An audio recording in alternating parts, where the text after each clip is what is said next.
Back again with some videos I found here. We're gonna play the first one. I'm gonna lower down my mic so you can hear them properly. What the hell?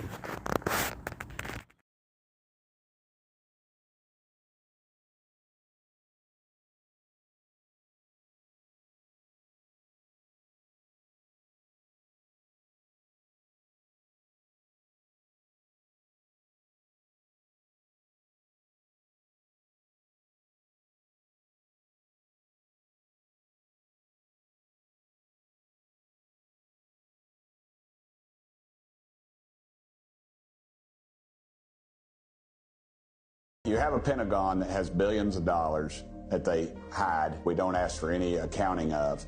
They never pass an audit in the history of audits. I've often said the only way we're really going to get to the bottom of this is somebody's going to walk out of one of these labs with this information and puts it out on the internet before they commit suicide by shooting themselves in the back of the head 5 times. Aren't schools teaching that there was no federal income tax the first 137 years America was a country? Because there was no legal federal income tax between 1776 until 1913 when they amended or changed the U.S. Constitution. They imposed an income tax for 12 years during the Civil War and in 1894 and 1895, but that was found unconstitutional. It was in the Supreme Court case Pollock v. Farmers Loan and Trust Company, and they struck down the federal income tax. And it remained unconstitutional for another 17 years until 1913 when they passed the 16th Amendment and changed the Constitution. And it has been a little over 120 years since they did that, which means there was no legal federal income tax for the majority of American history. People think that all of these taxes, all of this government intrusion into our lives is the norm, but it is not the norm. This is the norm. This is 1776, and the reason America was the manufacturing center of the world in 1912. America had the largest and most prosperous middle class in the history of the world. American steel, American oil, American automotive. But in 1913, they changed the Constitution, which was the same year that they created a national bank. So right at the same time.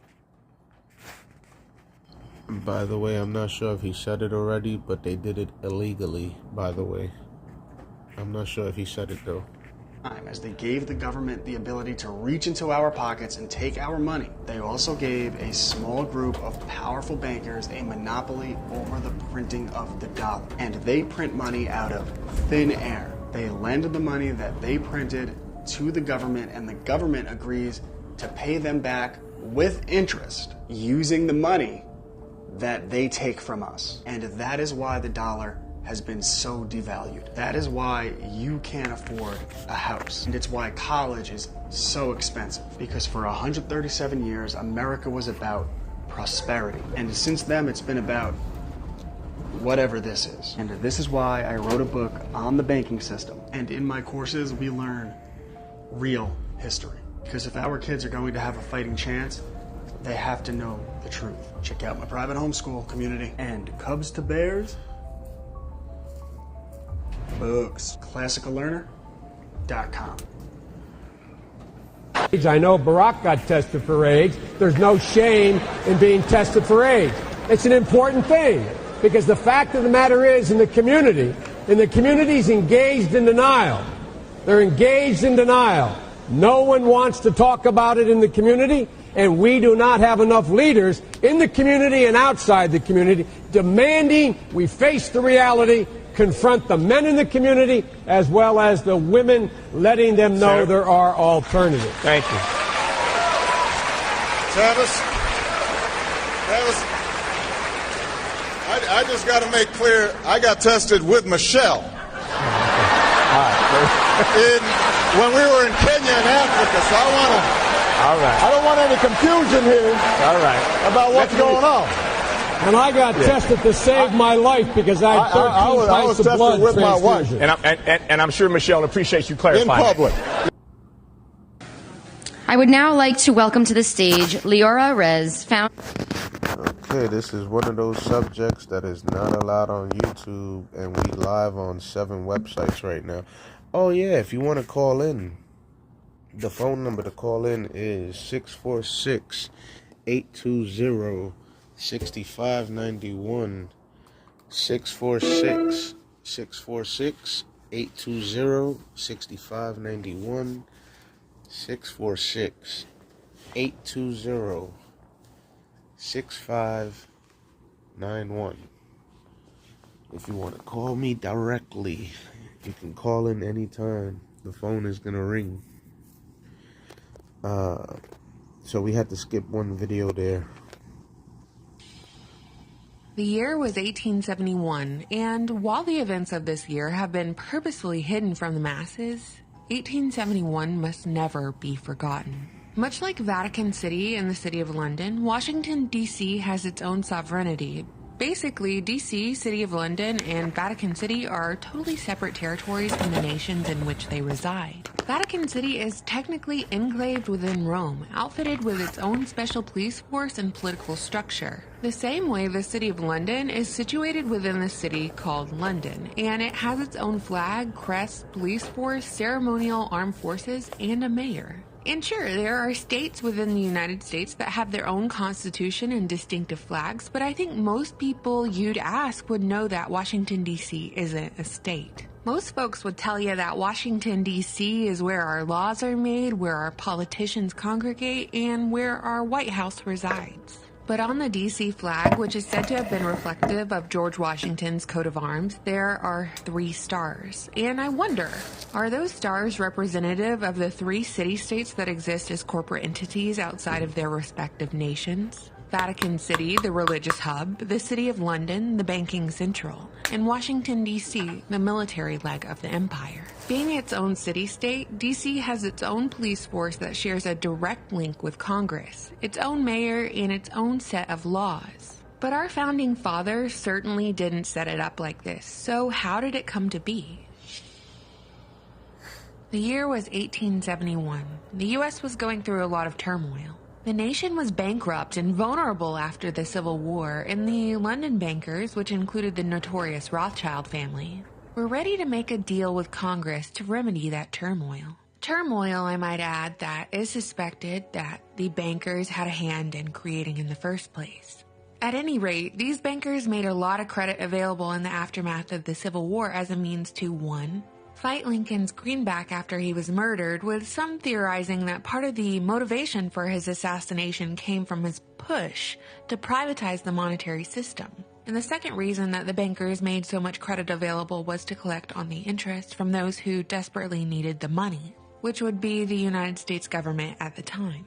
Now, this was nothing new. This was a practice as old as time. Well, as old as Mystery Babylon. Not much has really changed since the days of Babylon. Not the usury, not the debt slavery, not even the iconography.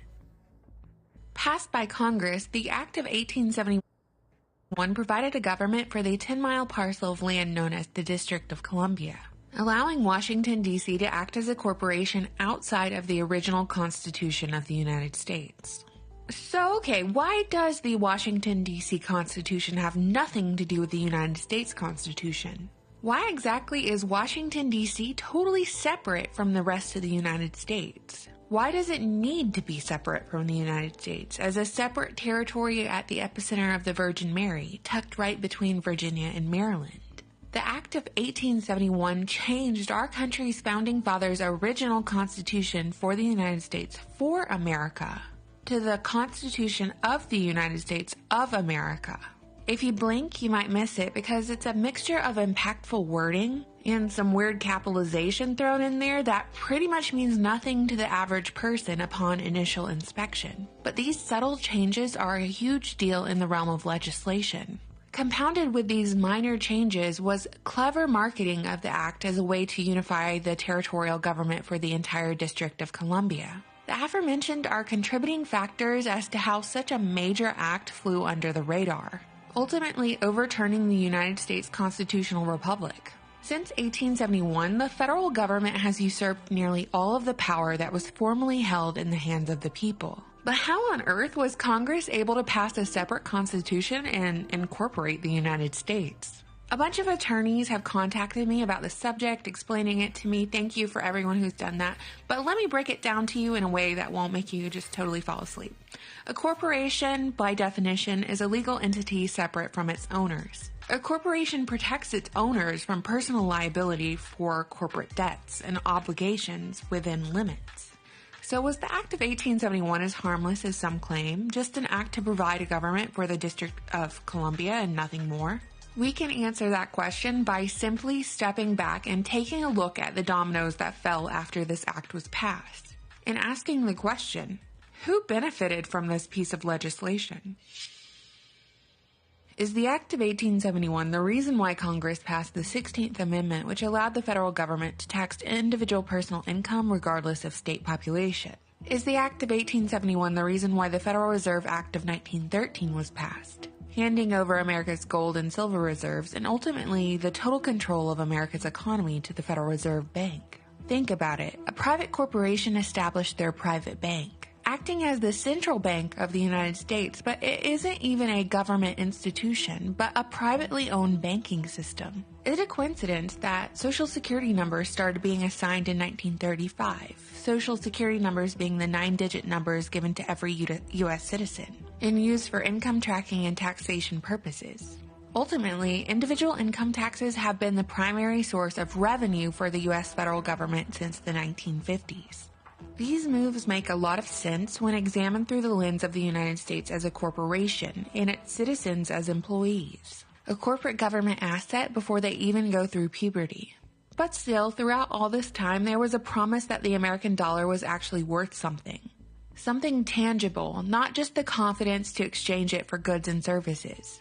A dollar was worth 1/35 an ounce of gold. But then President Richard Nixon came along and screwed that up for us, severing the final link between the dollar and gold in 1971. In other words, he took the dollar off the gold standard once and for all. Steadily, the purchasing power of the dollar has declined while federal and consumer debt has increased. Currently, we're witnessing the culmination of all of these decisions, and it ain't pretty. We're one bad flu season removed from Weimar Republic wheelbarrow money. So who would you say benefited from the Act of 1871? The average U.S. citizen, or the bankers who incorporated the United States, who have been buying politicians ever since? The same Federal Reserve who serves absolutely no real function except stealing the purchasing power of your 60-plus hour work week and then redistributing those funds to destroy your rights and enslave you on your own soil. Hey, just like they did back in Babylon. It's the same folks using the same debt slavery system, time after time. When will we learn that debt with interest is a system of perpetual debt and is continually passed on to the people beneath until the debt gap consumes all but those who own the debt? Well, like I said in the beginning of this video, the most pivotal year in United States history was never taught to me in school, public or private, and never taught to me at a college level. But as Americans, it's so important that we not let this information die with our generation. One of the most important lessons you can teach your children is how to obtain their own freedom, how to identify when their freedoms are being taken from them, and how to demand those personal freedoms and liberties back, instead of waiting around for a hero in the form of a politician to represent them, to offer solutions. During this time, we've seen people of all ages crying out for change. And instead of focusing on the changes we could make that could fundamentally change the United States for the better, especially on an individual level, politicians are selling socialism and communism, aka more government control, to young people looking for an answer. And they beg for it because the future seems so bleak. Whether you play with paper or with digital money, the future will always be bleak if you're a debt slave. If before your foot even touches this earth, you're scanned into the system as an employee of this corporation who does not care about you one bit. The United States is still a great country, but it has its problems, and you can riot and loot and protest all you want, but until the Federal Reserve is ended, until the Act of 1871 is torn into 1,000 pieces and thrown into the wind, until the IRS is abolished, and until we move back to the gold standard, we have no chance at experiencing any iota of freedom. Hang out with us. So, this might be a copyright, so I'm gonna just explain what's going on here. But this is Stone Cold Steve Austin from WWE, aka WWF. And I think the guy on the right side is Paul Heyman. And Stone Cold asks him something about, small hats. Let's see. You and my people, we're not hunters, we're furriers. You know? I mean, you see, the whole crew's laughing now about that, especially the guy over there who's Jewish, because he knows. Because, it's like, I can't kill the thing, but I can make you a nice lapel out of it. Why don't you get into diamonds as well? How y'all in, as you would say, diamonds, furs, a movie business? What's the deal here? It's a monopoly? What? What? Your people. My people. Yeah. We own everything. I know. How is that? Well, because we're the smart people. We're the Jews. I mean, we screwed up in the Middle East. I mean, and we did. I mean, I can speak about this because we're supposed to be the chosen people, and here we here we pick the only piece of land in the Middle East that has no oil on it. Everything we have is sand and the Mediterranean Sea, which for generations people have been trying to push us out into. Every Jewish holiday is the same thing. They tried to kill us and we're still alive. So, I mean,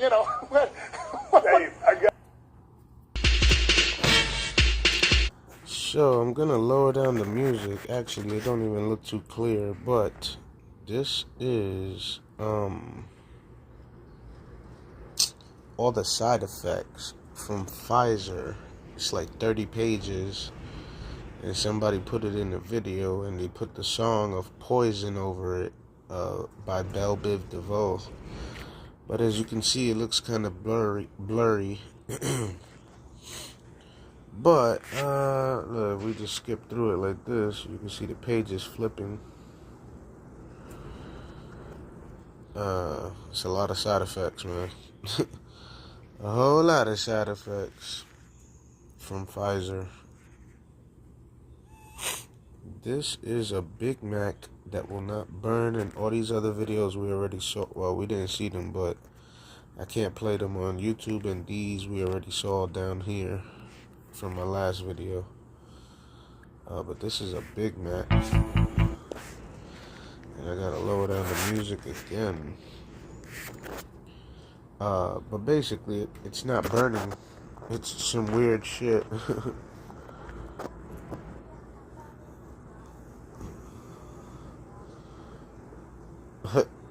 This shit is weird.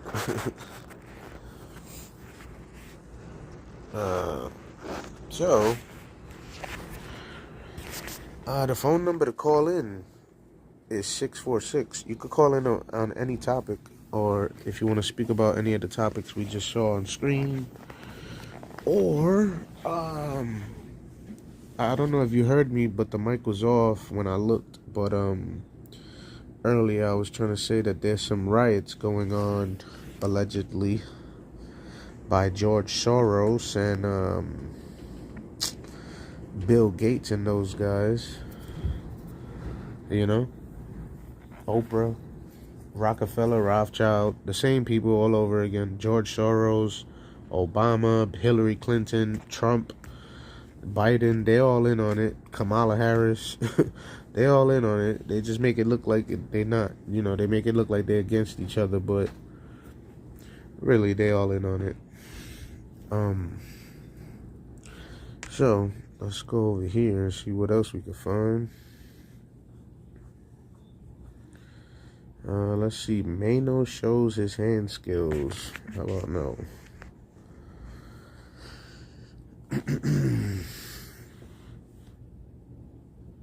I gotta fix my... Oh, yeah, I wanted to speak about that for the Bitchute audience. I gotta fix my playlist, man. What's happening is that I'm on the free subscription type of tier there on Bitchute.com, and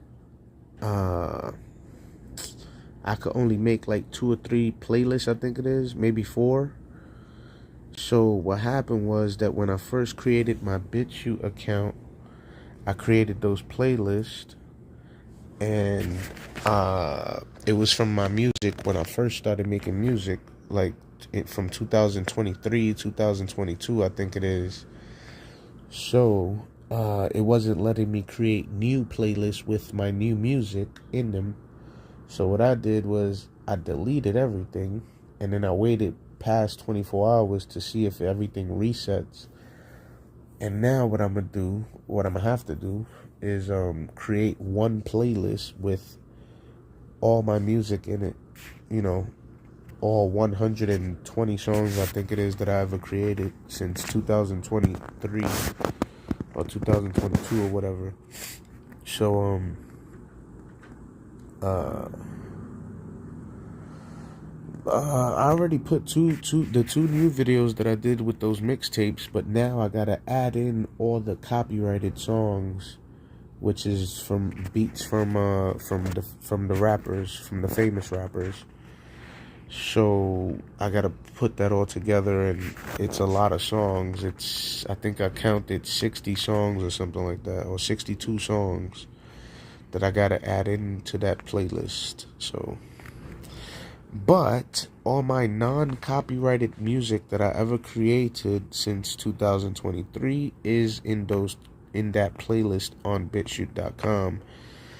If you want to go check it out, it has all my music starting from like I think it's March.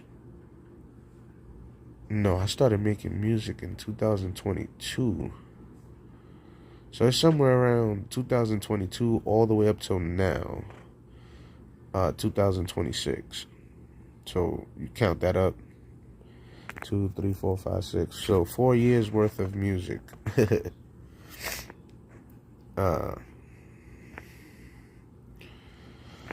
But anyways, what's going on here? Why this looks like this? Didn't I just retweet this guy?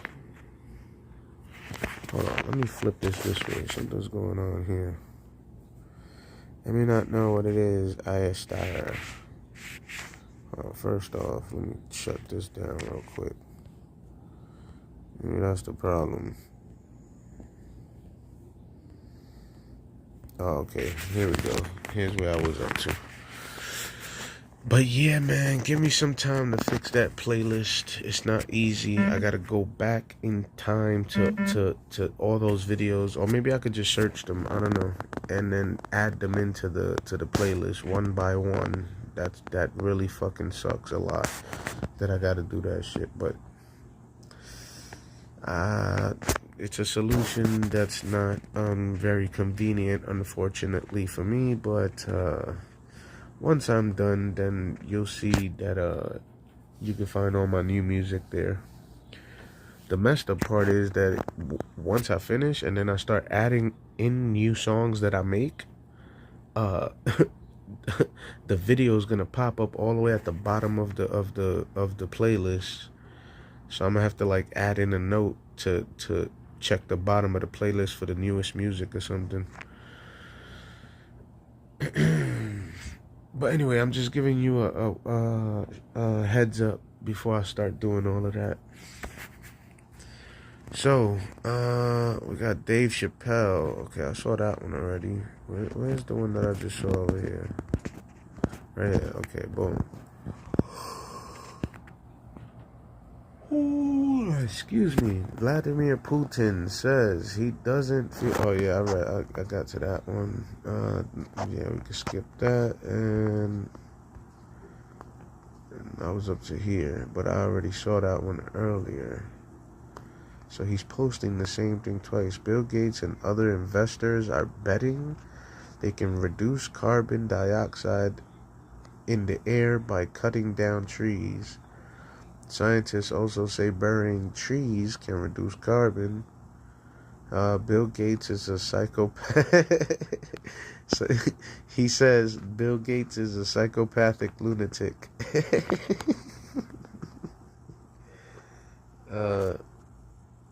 It's actually a video, but I don't know about Bill Gates' copyright, so I don't want to play with it. I mean, excuse me, pause. I don't want to play it. But I guess those are quotes in that video. Bill Gates and other investors. Let's see. Let's play it. Let's see what happens. Bill Gates and other investors are betting. If he says something crazy, I gotta stop him before he keeps going. Because it's not allowed on YouTube, unfortunately. Blame YouTube, not me. Let's see, video quality. Let's put that up to there. Press play. Kodama Systems can reduce carbon dioxide in the air by chopping down and burying trees, which has raised $6.6 million in seed funding from Bill Gates' Breakthrough Energy and others. Scientists say burying trees can reduce global warming as well. I don't know where they're finding these scientists, by the way. To help address the problem, the U.S. Forest Services aims to thin out 70 million acres of western forests, mostly in California, over the next decade, extracting more than 1 billion tons of bone-dried biomass. Normally, when you cut down trees, when you're a lumberjack, when you have a lumber company, you're selling the lumber to build houses, people buying from Home Depot or whatever. They're arguing that they want... I'm sorry, I got this video, and I played it before on screen as well. The truth violates community standards. I want the truth. It's supposed to go, I want the truth. You can't handle the truth. That's how it's supposed to go. But he added in Zuckerberg.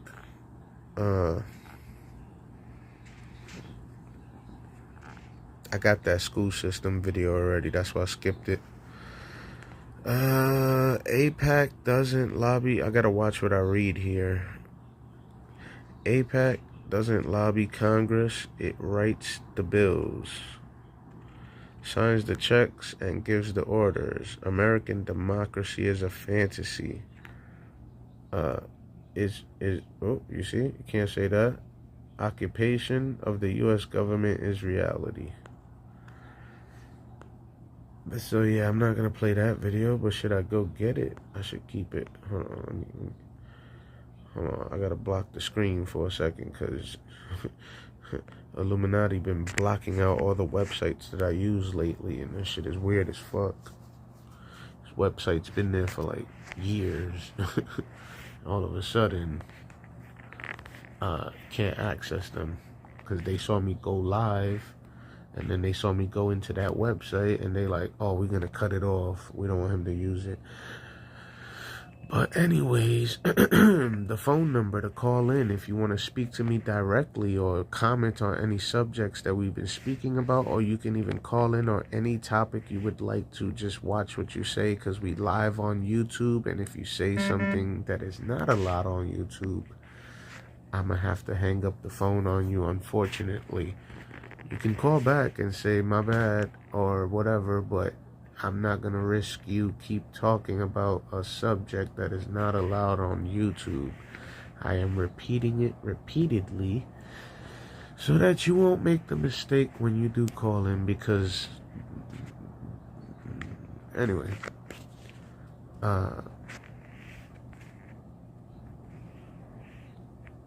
the number to call in, sorry, I forgot to give out the number, is 646-820-6591.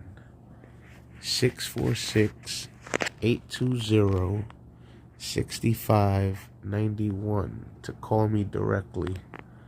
646-820-6591 to call me directly and speak with me here. Call into the show. It says Israel's largest export is diamonds. There are 0 diamond mines in Israel. And I got that video now that I think about it. But that's weird as hell. And it's because they are exploiting the natives of that land, which would be, of course, the black people, the Africans from Zimbabwe and Somalia and a bunch of other places. So, I only got one video, wow, and that's that Israeli video that we cannot play, because they will hit you with a community guideline strike real quick. While the video is playing, they'll hit you with the community guideline strike. That's how good their AI is. I'm supposed to be looking at a page on YouTube Studio or something like that to monitor that shit, but I really don't give a fuck, honestly. I really don't care. It's childish, actually, that they sitting there trying to monitor the world like fucking babies. Like they can't handle fucking criticism. No, the truth is that people are revealing their crimes against humanity. They're fucking heinous, insane, satanic, psychotic, serial killer, genocidal crimes. Genocide, that means mass murder, you fucking dumbass. That means you and me are going to get unalived by these a-holes. Okay.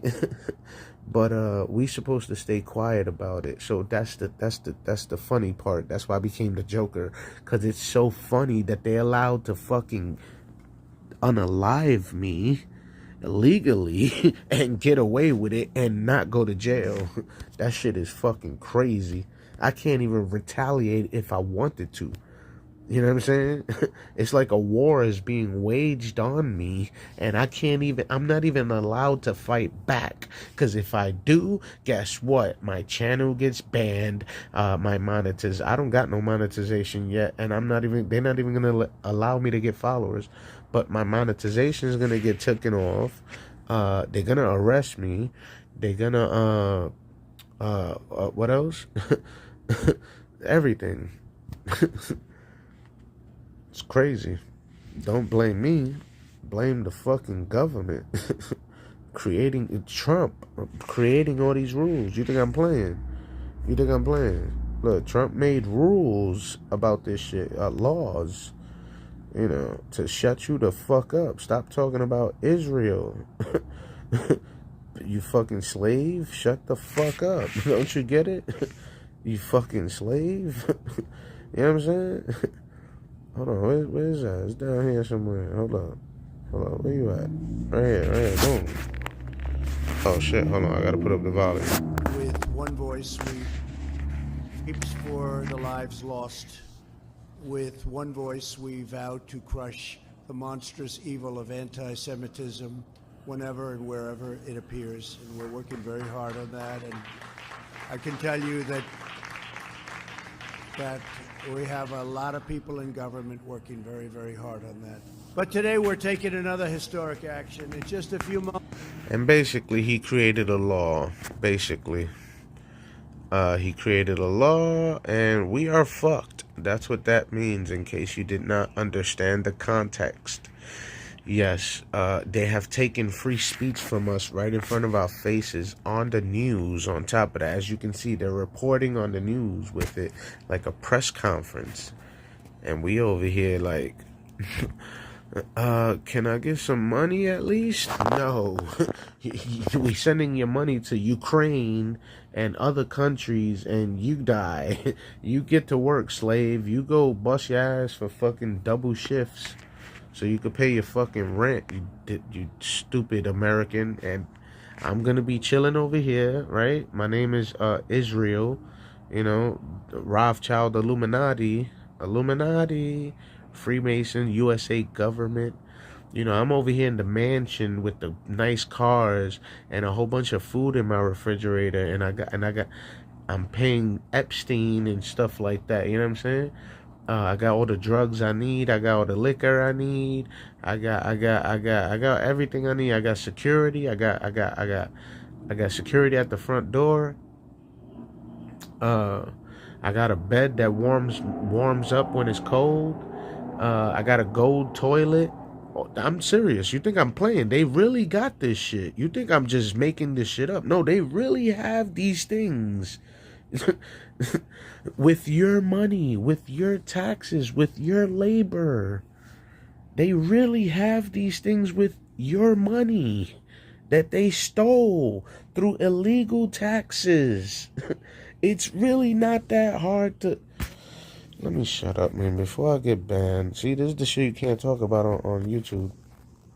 Let me shut up before I get banned. Let's see what this lady got to say. Look. I think I'm playing. I've been at Meta for almost 9 years. We banned content claiming Zionists run the world or control the media. So you heard what she just said, right? You heard what she just Giving said? out the Zionist stream. Maybe you didn't understand. She said we banned people who spoke about Zionists controlling the world, or small hats, Illuminati, controlling the world. She said we banned them for saying that. Now, if they weren't controlling the world, then they would not have the fucking power to ban you off the website.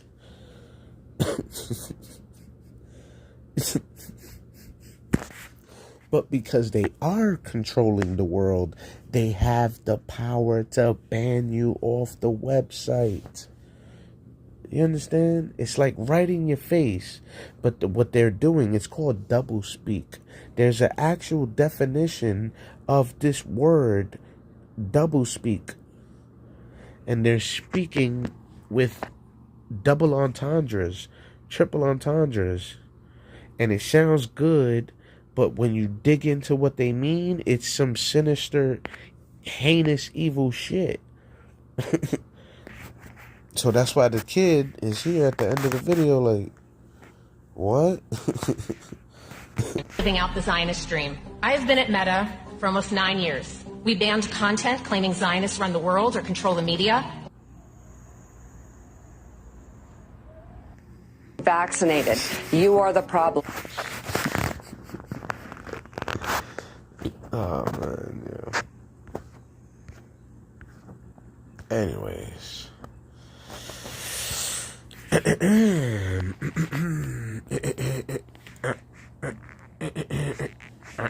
They got the power.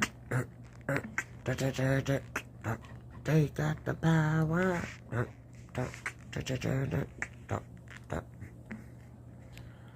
Let's see what else we can find here.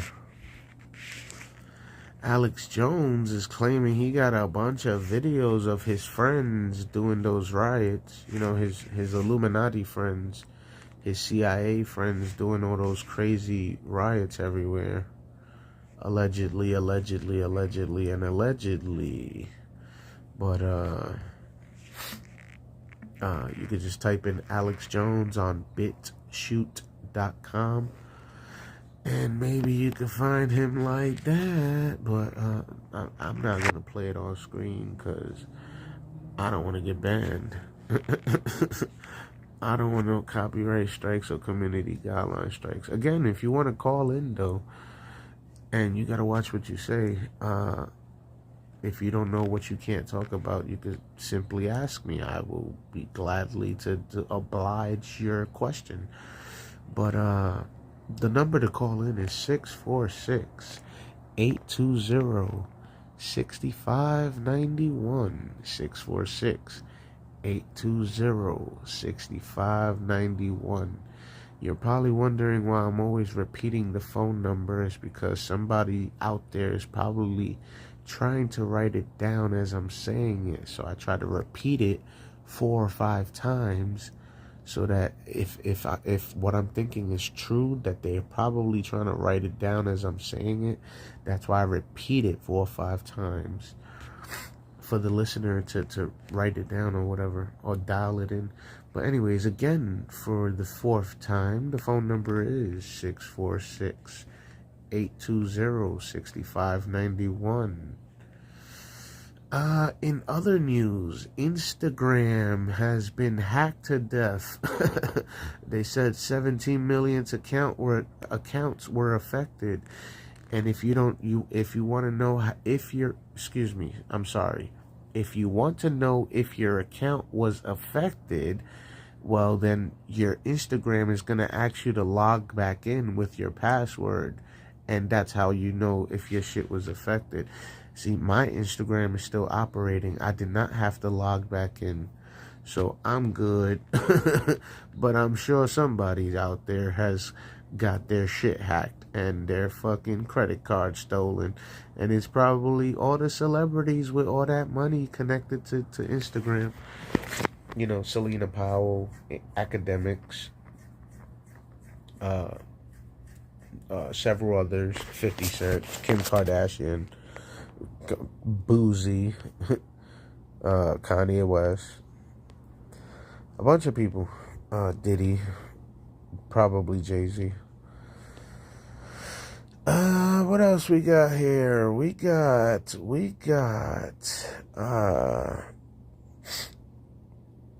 oh yeah, we spoke about Trump with the 6G technology. I actually posted the video on my YouTube account.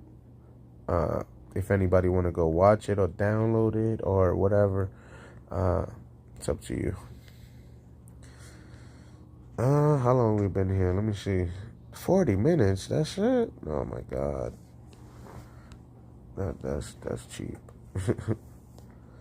I thought we'd been here for like an hour and 30 minutes. It just said 40 minutes. I'm like, come on, man. That means I gotta do more, basically. Let's see. I have to address this. What do you have to address? Let's see. As a director, do you regret not using AI to possibly be more quick and efficient for Vader 2? Good question.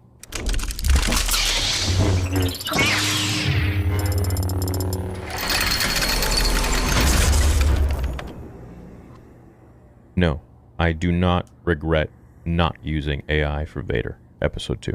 Simply because, and I've said this many times, I'll just make it clear again, AI is fun to watch for these little videos on YouTube. But don't get me wrong, they have a lot of issues. Like, they do not evoke emotion, right? They do feel somewhat hollow, no matter how good. And that's simply because AI is not at the point yet where it can evoke every single little nuance. Okay. Anyway, in other news, we got mother effing Batman, the first look of it. I don't want to press play on this video because of copyrights. But, you know who's in it? Scarlett Johansson is playing a part as Two-Face's wife. And coincidentally, I wrote a comment in my post section on YouTube. I was basically joking around with Jay-Z. I know I know nobody believes he's watching me, but I think he is. But anyways, I said, why don't you go get because I saw Bradley Cooper at some fashion show sitting next to Jay-Z. So I'm assuming they friends. So I said, why don't you get because Bradley Cooper worked with Marvel as the Raccoon in Guardians of the Galaxy, Rocket Raccoon. And, of course, Black Widow was in the Avengers, Scarlett Johansson. So I said to Jay-Z, why don't you get Bradley Cooper to play the Joker, and you get Scarlett Johansson to play Harley Quinn, and that would be a good movie, wouldn't it? It would be like the perfect Joker and Harley Quinn. Because Bradley Cooper, pause, but he has the jawline of Joker, in case you pause, but he really does have the jawline of Joker. And then he got the hair going too, right? Because he always got his hair kind of like Joker, up and to the back and shit, right? Then Scarlett Johansson, if you could try to imagine her in Harley Quinn's costume or whatever, you'll see what I'm talking about. So imagine Bradley Cooper with the makeup on and the red lips or whatever, and then Scarlett Johansson with the Harley Quinn costume. Oh my God, that's a great movie, I think. But anyways, instead, with these imbeciles at Netflix now, because now Netflix owns Batman and Superman and Joker and Harley Quinn, but these imbeciles at Netflix said, no, we're going to put Harley Quinn in the Batman movie, and instead she's going to be Two-Face's girlfriend. I could go look at the comment right now and show you that I put Bradley Cooper and Scarlett Johansson as Joker and Harley Quinzel. These fucking imbeciles at Netflix went ahead and put her as Two-Face's girlfriend instead. And guess who's Two-Face?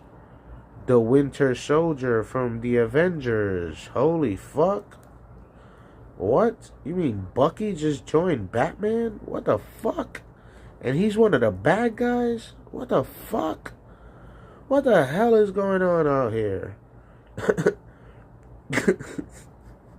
And then you got the vampire from Twilight to be Batman.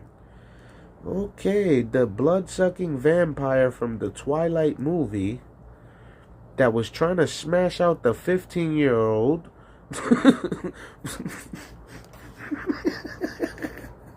What's her name? That girl, what's her name? Yo, that movie is stupid, man. I swear, man. Anyway, whatever, man. The phone number to call in is 646-820-6591. Perhaps you want to talk about Scarlett Johansson and say that bitch doesn't deserve that fucking part. I don't know. What else we got here? We got Big Meech desperate. I already saw that video. Desperate after 50 Cent destroyed him.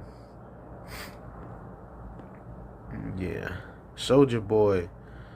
Somebody was recording his sneakers. So now, because his sneakers were too big for his feet. So now, he's going viral for that. For some reason. And 50 Cent still hasn't responded to Fabulous. I'm sorry, I'm trying to talk like a robot. Because my name is Trutherbot. So I'm trying to actually like talk like a robot. I'm trying to talk like a robot. And I'm rolling up a blitted over here. You can't even talk about that shit on YouTube.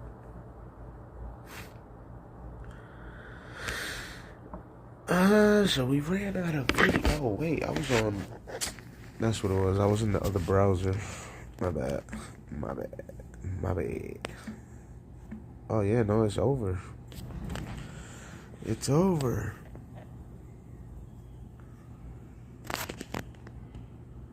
So I guess you guys don't want to call in.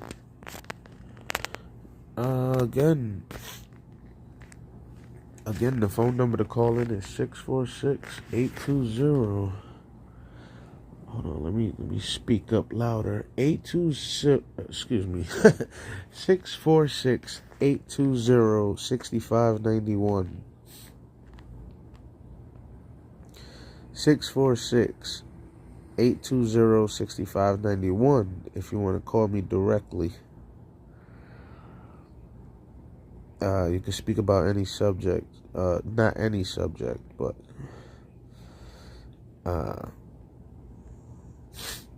can't speak about the small hats. You can't speak about any medical stuff. You can't speak about oh, what's this? It says disturbing YouTube channels hiding. Oh, I want to see that.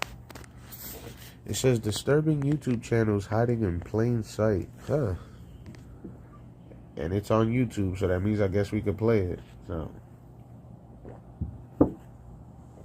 I don't want to hear no shit. Talking about community guideline strikes. Fuck out of here.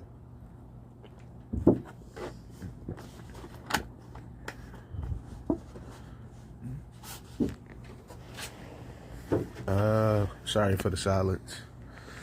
Trying to look at what we can watch here. I didn't expect to only be 40 minutes. I thought it was going to be a longer pause. We're up to 49 minutes now. I thought I would be at 1 hour and 30 minutes by now. The lie detector test determined that was a lie. You know what I'm talking about? The lie detector test determined that was a lie. So, yeah, buddy. Shut this down real quick.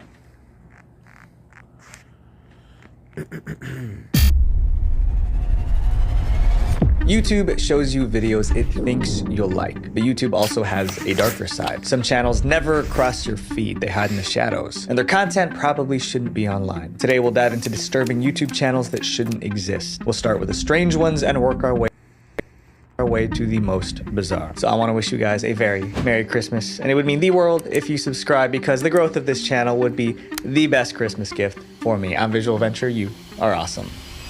Hi Walter, it's me Patrick.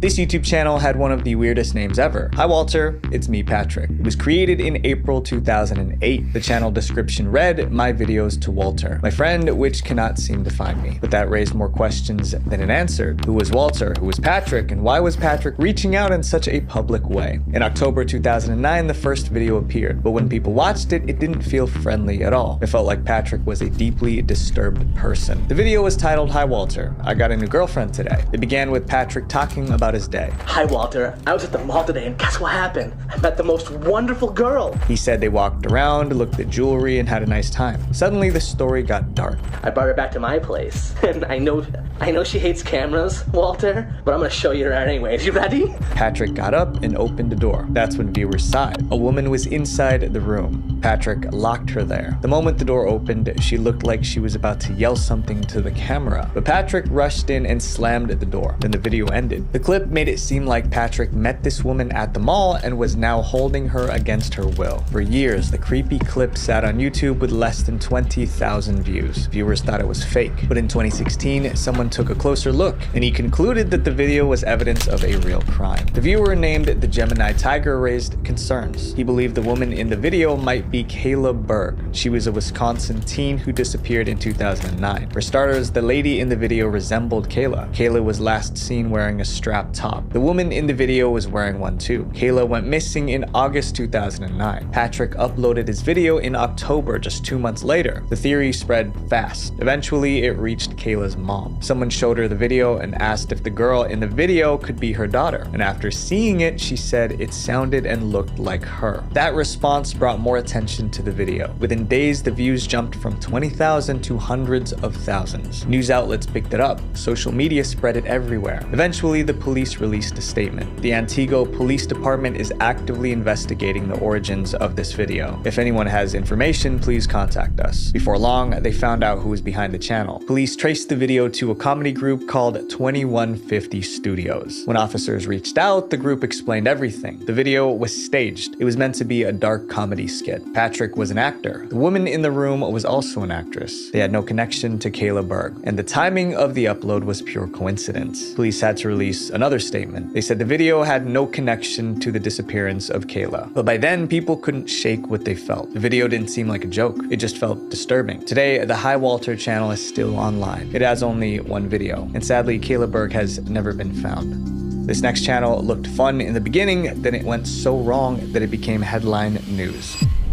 Joshua Brown. Joshua Brown started his YouTube channel in 2010. Brown loved cars and motorcycles. Most of his videos showed him on road trips. All right, well, we got a river crossing here. This is my first. The trouble started when he bought a new car, the Tesla Model S. For Brown, it was extra special. The car came with Tesla's breakthrough self-driving system called Autopilot. It could steer, change lanes, and move through traffic on its own. From that moment, Joshua's channel focused on one thing, what Autopilot could do. His first Tesla video came out in October 2015. Yo, not for nothing. Now that he's talking about autopilot in Tesla cars, I saw a story when I was in Florida of GPS, a regular GPS. It might have been Google Maps. And basically what happened was, God bless them, but what happened was the GPS was pointing a certain way, but they were supposed to turn, but they didn't. And basically they flew right off a cliff. And I think those people passed away. I think that happened during pandemic time, if I'm not mistaken. Yeah, I don't trust those autopilot cars for shit, man. Yeah. Brown sat back while the car drove by itself. Geez. Car's doing it all itself. What am I gonna do with my hands down here? But some viewers weren't impressed. One comment said, "This doesn't look safe at all." Viewers were right to be worried. Brown was ignoring Tesla's safety rules for autopilot. Autopilot features are intended for use with a fully attentive driver who has their hands on the wheel. Brown probably trusted the technology too much. Video after video showed the same pattern. Brown depended on the system and became less attentive. And one day, it almost cost him everything. In early 2016, Brown posted a video titled "Autopilot Saves Model S." The clip showed him driving down the highway. Suddenly, a truck cut into his lane. Before he could react, the Tesla swerved on its own and avoided the crash. Brown praised the car in the video description, writing, "I am very impressed. Excellent job, Elon." It became his biggest video with 3 million views. Even Elon Musk reshared it on Twitter. Brown's channel took off. He got more views and more subscribers. That near miss made him trust autopilot even more. He believed the technology would protect him every time. Unfortunately, he was wrong. Months later, Brown was driving down a Florida highway. Autopilot was on. A large white truck crossed the road in front of him. This time, the Tesla didn't brake. The news reported what happened next. Joshua Brown died on May 7th after he engaged the Tesla's autopilot mode, and a tractor-trailer drove across the highway, colliding with his car. It was the first demise linked to Tesla's autopilot system. Investigators later reviewed the crash. What they found was alarming. That day, Brown drove for 41 minutes. Autopilot handled the car for 37 of those minutes. During the trip, the system warned Brown to take control 7 separate times, but he ignored every warning. There was also another issue. Tesla says the car's system could not differentiate between the truck's white side and a bright Florida sky. Simply put, the AI sensors mistook the white trailer for the bright sky. That's why the car didn't stop. After the incident, people returned to Brown's YouTube channel. They left comments under his old videos. "Rip, man, sorry that Tesla couldn't save you the second time." Another wrote, "Thoughts are with your family. You risked your life in the name of science and innovation." But not everyone was kind. Some blamed Brown for putting too much faith in technology. Joshua Brown's channel is still online today. It's just videos of cars and motorcycles. But knowing what happened, the content now feels deeply unsettling. The guys behind this next channel didn't understand the concept of danger, and their content went way too far. TGF Bro.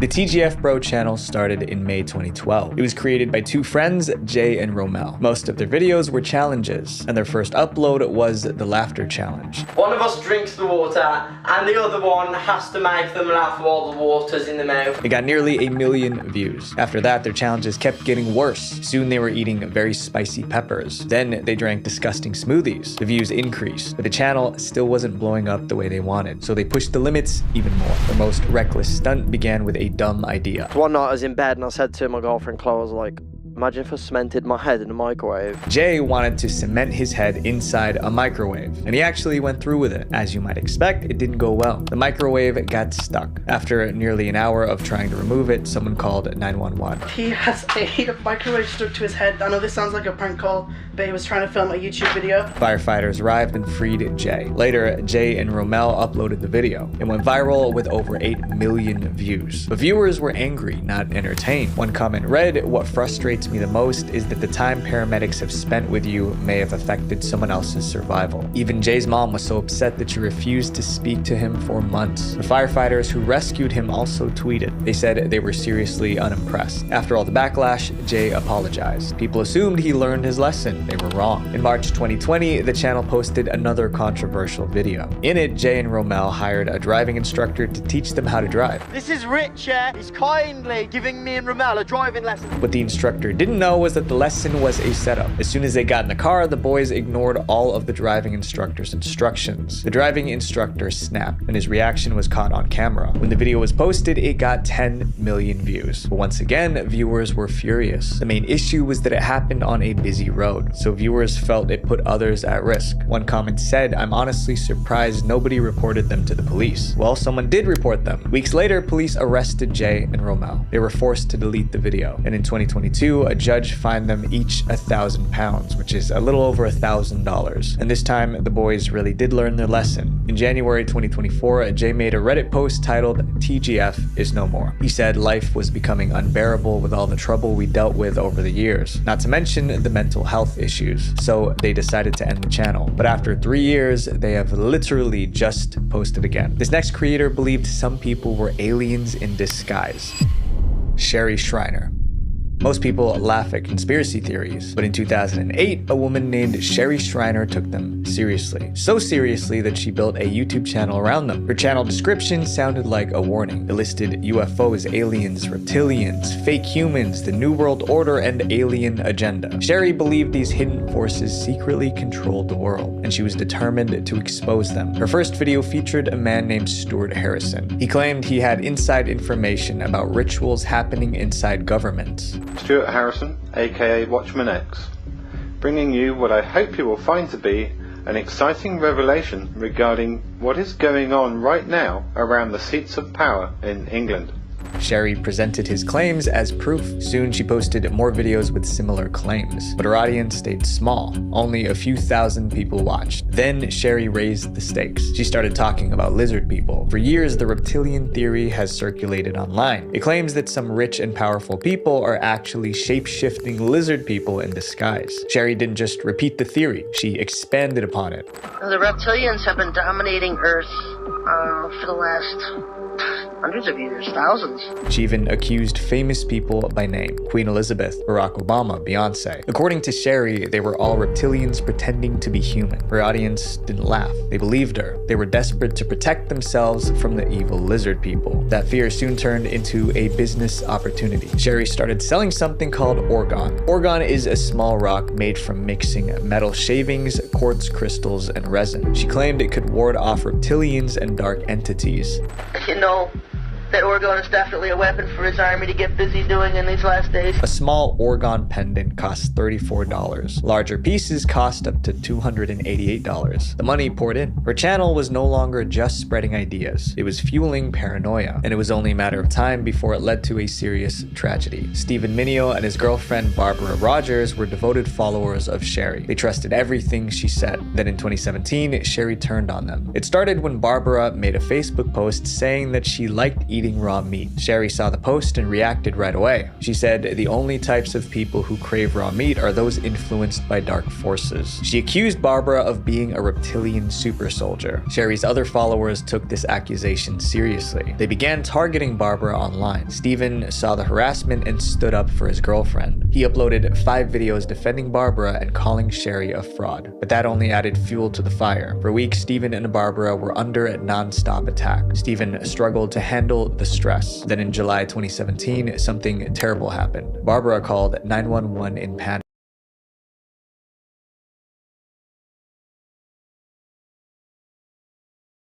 Nope, you can't hear me. I think it was Tyler the Creator who said it, but he said something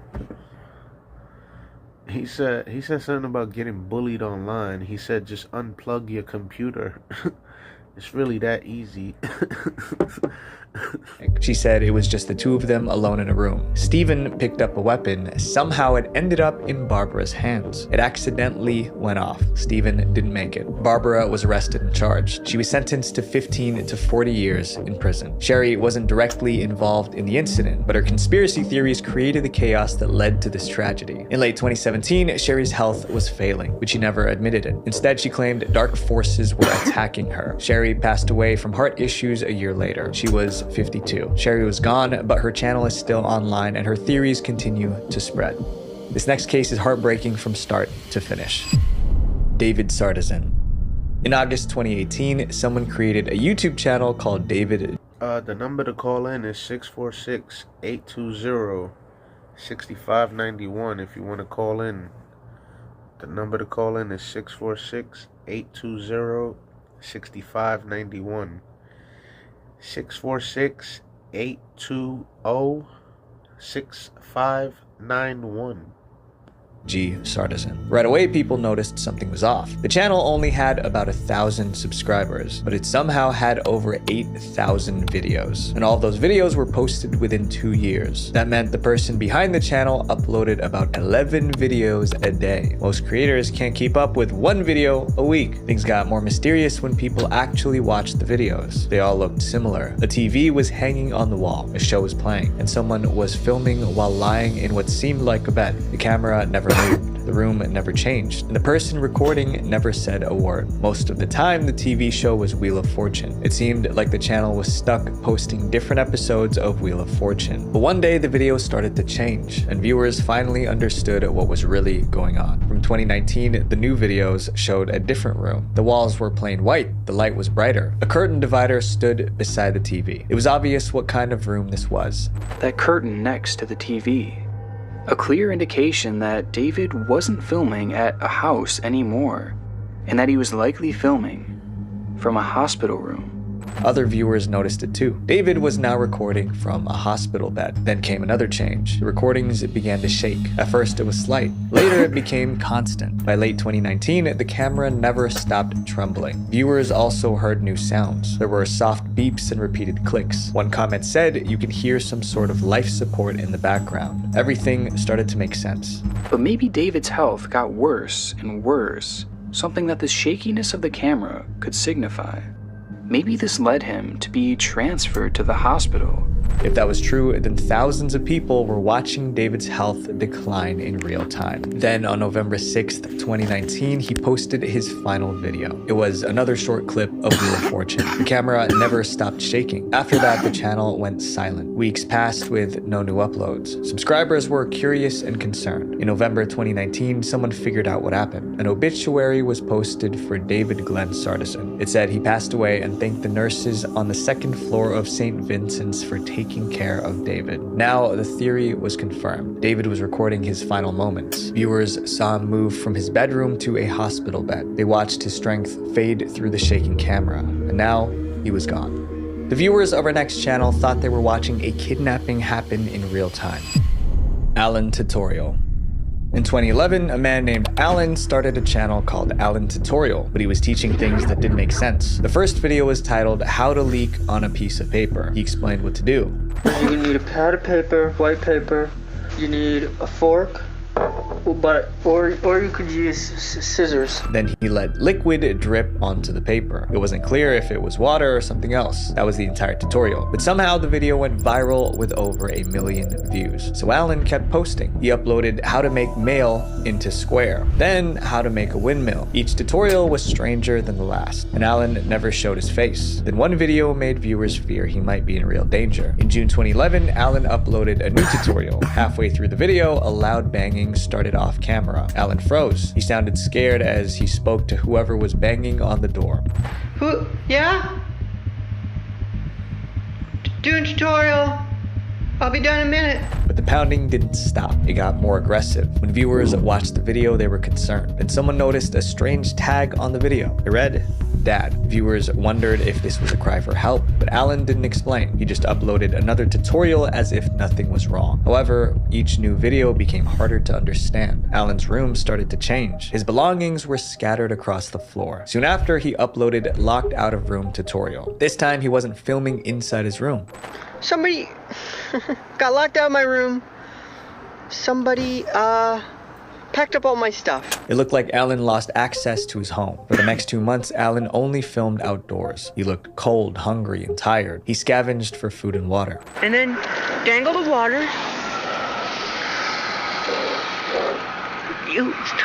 Okay. You dangle the water. Oh, got it. Perfect. Viewers felt like they were watching someone struggle in real time. In November 2013, the situation escalated again. Alan uploaded a new video. His face wasn't showing, but viewers could see his arms and legs, and they looked dirty. Not only that, it seemed Alan was filming from the back of a moving truck. At this point, viewers were worried. Some even thought Alan was kidnapped. Then in December 2014, Alan posted his final video. The clip showed him breaking through a wall. Then he crawled through the opening and escaped. After that, the uploads stopped. For years, no one understood what they witnessed on that channel. The mystery lasted until 2021. That's when filmmaker Alan Resnick revealed he was behind the channel. He explained what really happened. It was very fun as a project for me to do. I didn't really tell anybody about it when I was doing it, and people just stumbled upon it. He admitted that the Alan tutorial channel was performance art. That meant everything was staged. And the reaction from that was what was so exciting, and that fueled me making more of it. The channel posted 63 videos and pulled in 37 million views. It was strange, disturbing, and completely fake.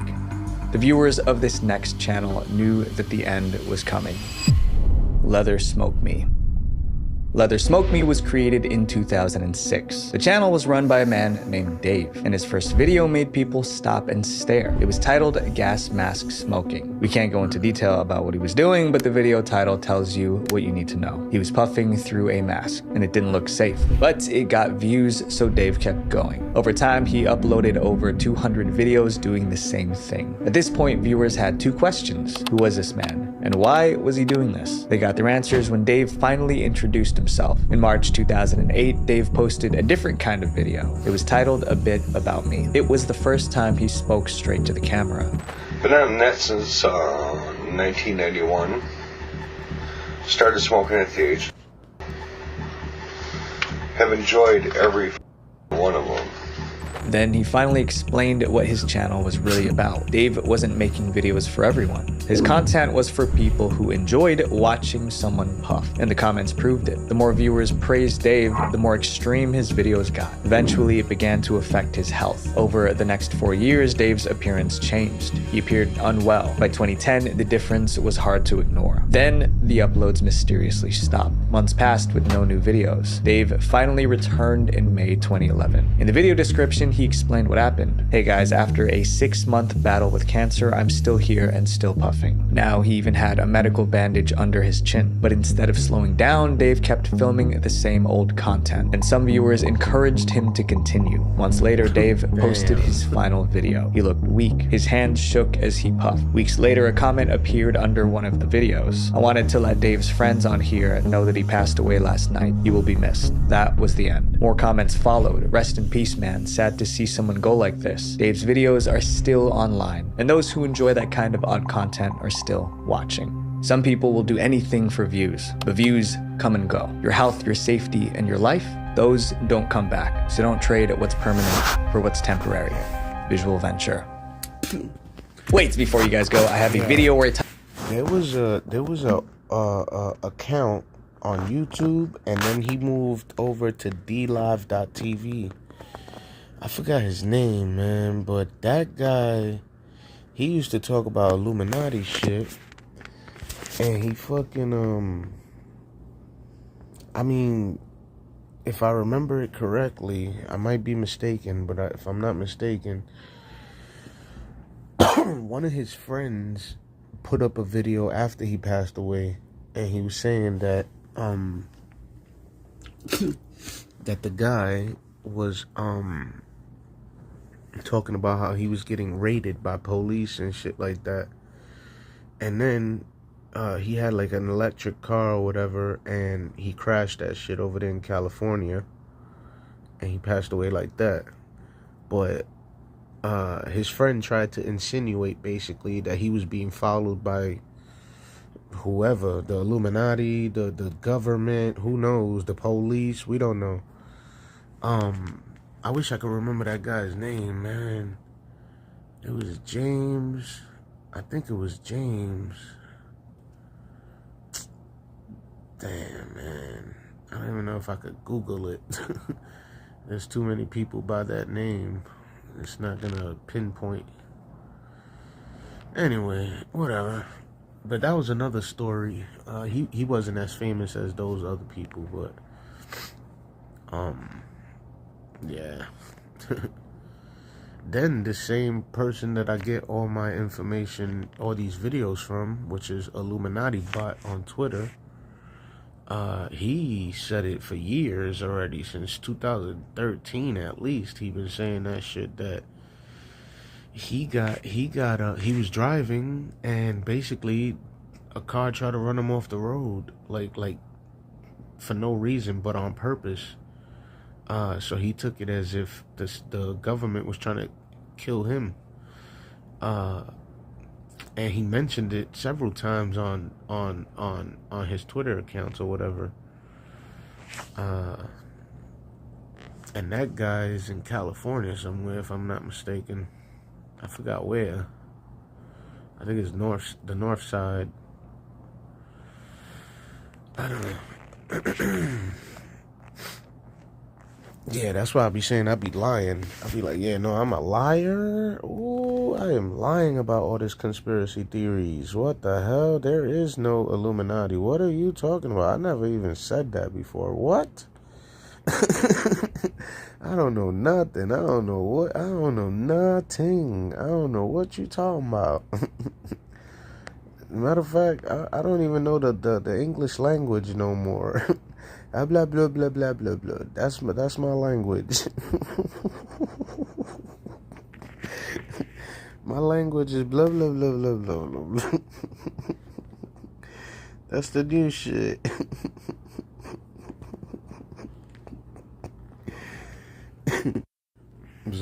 I'm sorry. Let's see what he got now. I'm about to get up out of here, actually. Damn, man, they changed this shit up.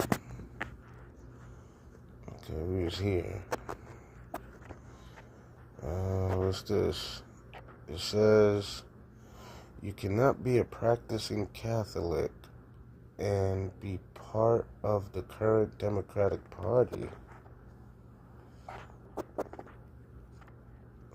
Let's see what this lady got.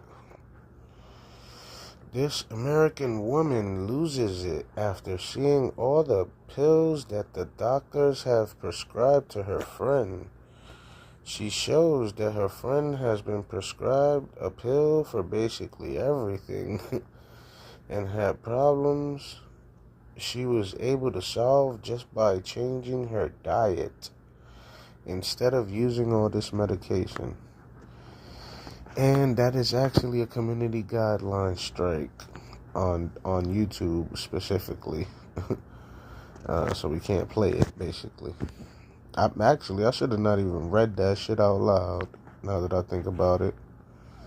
I'm sorry. This is Illuminati bot on Twitter we're reading here. So it's a quote unquote, we are reacting to his tweets. We are reacting to Illuminati bot's tweets. That's for the YouTube algorithm and the YouTube CEOs and whoever's censoring the fuck out of me. You guys. 2019 grocery prices compared to today. Inflation is making you poor. Yo, orange juice in New York City is $9. Eggs are $10. The eggs are supposed to be like $3 or $4, the most. And the orange juice is supposed to be like $4 or $5. They charging $9 for the orange juice and $10 for the eggs. So you're spending $20 on only eggs and orange juice.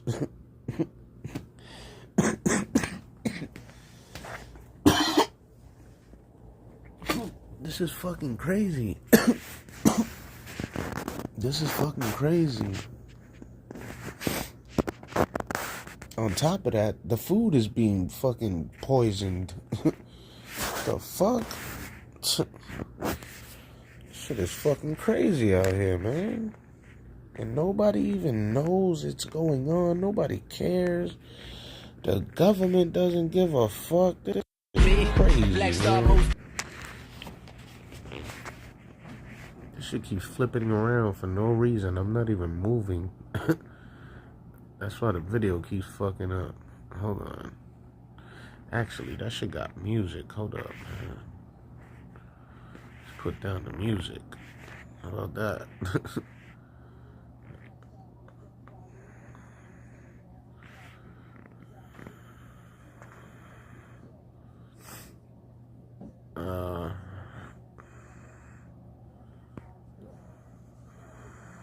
So the prices are high.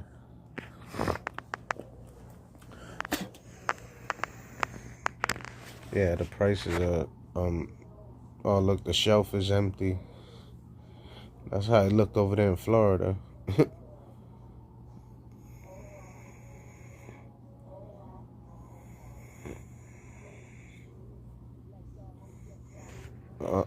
It started over. Yeah, man, that's freaking terrible, man. I think it's in Zimbabwe. They're a gallon of milk, or was it Russia? Maybe it was Cuba. I don't know. One of those countries, but like right before their economy collapsed, their milk was like $50 or some crazy shit like that. 1 gallon of milk. Can you imagine paying $50 for 1 gallon of milk? Yo, as a matter of fact, during the pandemic, people were paying extra money for pizza in, oh my God, what's the name of that place? I think it's Howie's Pizza. There's one in Orlando. Anyway, long story short, the owner opened his doors. He said he was making pizza for his family, and then one car popped up, another car popped up, a bunch of cars popped up, and then that's when I got there after like hundreds of people, and he made a bunch of money that day. I'm talking about, he was charging like $20 for one pie. So he made a bunch of extra money. And he didn't even have to register, put that into the cashier or the register, none of that, man. that was crazy. Let's see, wait. Let me make sure I'm not skipping nothing. Okay, prices. This is why so many children are being diagnosed with stage 4. Further testing of the blank by Dr. Kevin McKernan,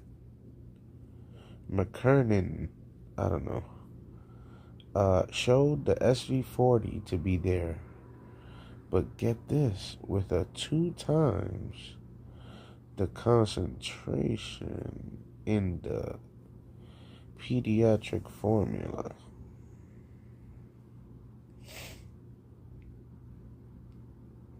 Further testing. Yeah, unfortunately, we can't actually speak about that subject on YouTube.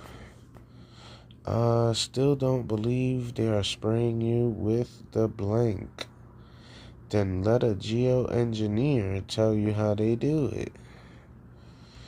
And he says, geoengineer explains how they use sulfuric acid to modify the sky. The sky is being modified, he said. He literally said the sky is being modified. Yeah, we got the AI and the sky is being modified.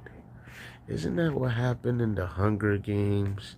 The sky was being modified, and she was fighting a bunch of AI dogs, right? And some killer monkeys or something like that. And then they made the AI turn the forest into a fire.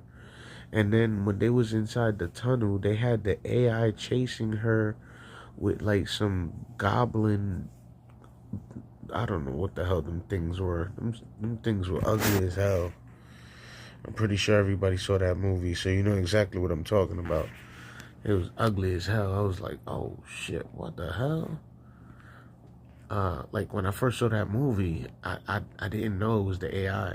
Like, because, you know, I'm looking at other stuff on the phone and stuff like that, so I'm not paying attention sometimes to the screen. and then you glance and you see like the killer dogs coming at Jennifer Lawrence. And you're just like, oh my God, they're gonna get my baby. Oh no, it's Harvey Weinstein coming for her. No. Illuminati. I'm sorry, YouTube. I'm so sorry.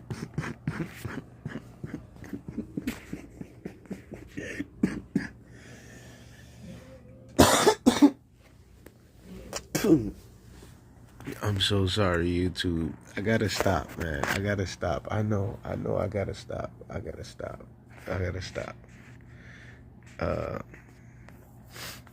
It's too much Illuminati. Okay, this guy posted back to back. Let's see. Yeah, that guy's a shill. I'm not even gonna name him. Whatever, let's skip him. That guy's a whole shill. The largest autopsy series in the world of blank individuals who dropped blank shortly after taking the blank found that about 74% of the blank were caused by the blank. Oh shit. Largest oh man, that's terrible. Oh, that's McCullen. I know that guy. I don't trust him, but I know him. He's Dr. Peter McCullen, PhD or something like that. He's allegedly on our side. I think he be playing controlled opposition like Alex Jones. Our so-called friend Alex Jones.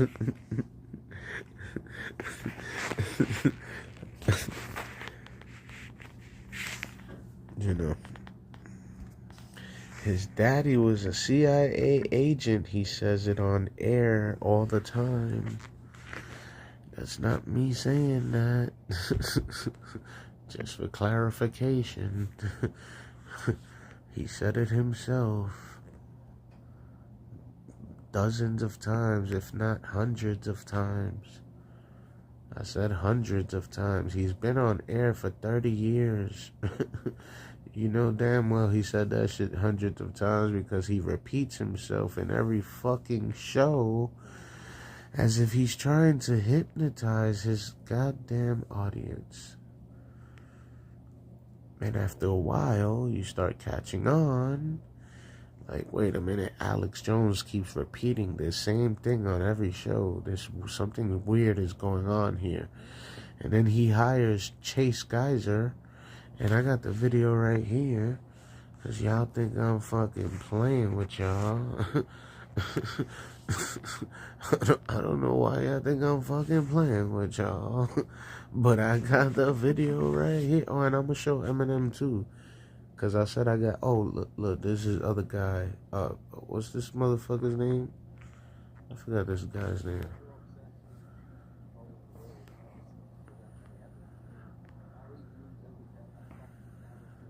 And then they go on to show all the evidence right here. Oh, hold on. Look. That's them right there. Look. Hold on, let me mute it. Because I don't know what kind of music or whatever. But look, they all there. Look. Their names and everything. Their occupation, their names. Look, Ben Shapiro. Look at Ben Shapiro right there. Y'all know him. Right, he's kind of famous. How about that guy? How about that guy? You don't know who that guy is. There's a bunch of them. Look at Bill Mayer. Oh, yeah. Controlled opposition everywhere, you fucking imbecile. You understand? They everywhere. Look, the video's still going. This video is 7 minutes long. and what's I forgot his name, man.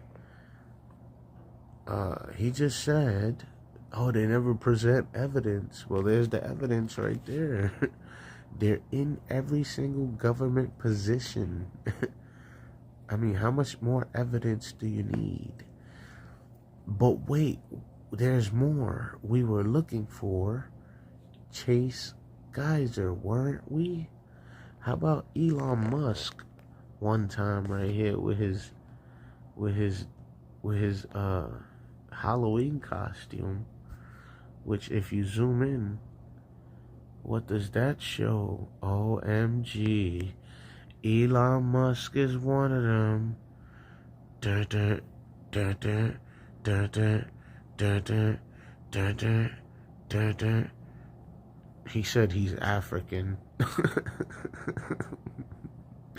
Boys is wicked out here. He said he said he's African. He said he was born and raised in Africa, and that his father gave him $2 million, and he went in and invested in a couple of companies around there that are famous. Not Tesla or the rockets or whatever. It was a whole other company, a website. Matter of fact, I think it was PayPal, if I'm not mistaken. I think it was PayPal or some shit like that. I don't know, whatever. Anyway, and then he took that money. Well, he sold PayPal. Let's just say it. I don't know if it was PayPal. And then he bought out. I think it was the rocket place first, SpaceX, and then Tesla came after. Or was it Tesla first and then SpaceX? I don't know. But he told you Africa. Boys is wicked out here. Boys is straight fucking wicked out here, baby. Boys is straight motherfucking wicked out here, baby. Boys. Nah, let me stop. He probably is from Africa. I'm just talking shit. Hold on, we still haven't even found Chase Geyser, but how about this place if you want to take a screenshot of that? Oh, no, wait. Oh, no, there's no address. I thought there was an address. But if you still want to take the screenshot, and then you're going to put on top, you're going to put the black words on top, right? Or the colorful words on top. And you're going to put a Nancy Pelosi, all right, owns this pizza restaurant. That's what you're going to put. You're going to put Nancy Pelosi owns this pizza restaurant. And then you're going to post it to your friends. And you're going to say, I got this from Truth About Joker. Probably not, but you should. You know. Tell them to send me a donation too, but while they at it. Oh, that was your boy. Who's that? That's your boy, Patton Oswald.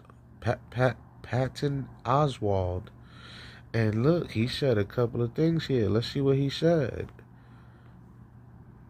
He said, every blank in blank, in this town was blank, a blank, in the blank of monsters, knowing that doesn't help, though. And then he said what? He said what's hilarious is that the phrase Indiana pizza sounds like slang for an epically ball-draining blank technique. Hey, yo. Pause, by the way. Pause all of this. It's not me saying this. This is Patton Oswalt. He's a famous actor in Hollywood. He anyway. Will I tumble down the pink blank of a blank or the gray gullet of bitter divorcee SpaghettiOs thoughts? Hey, yo.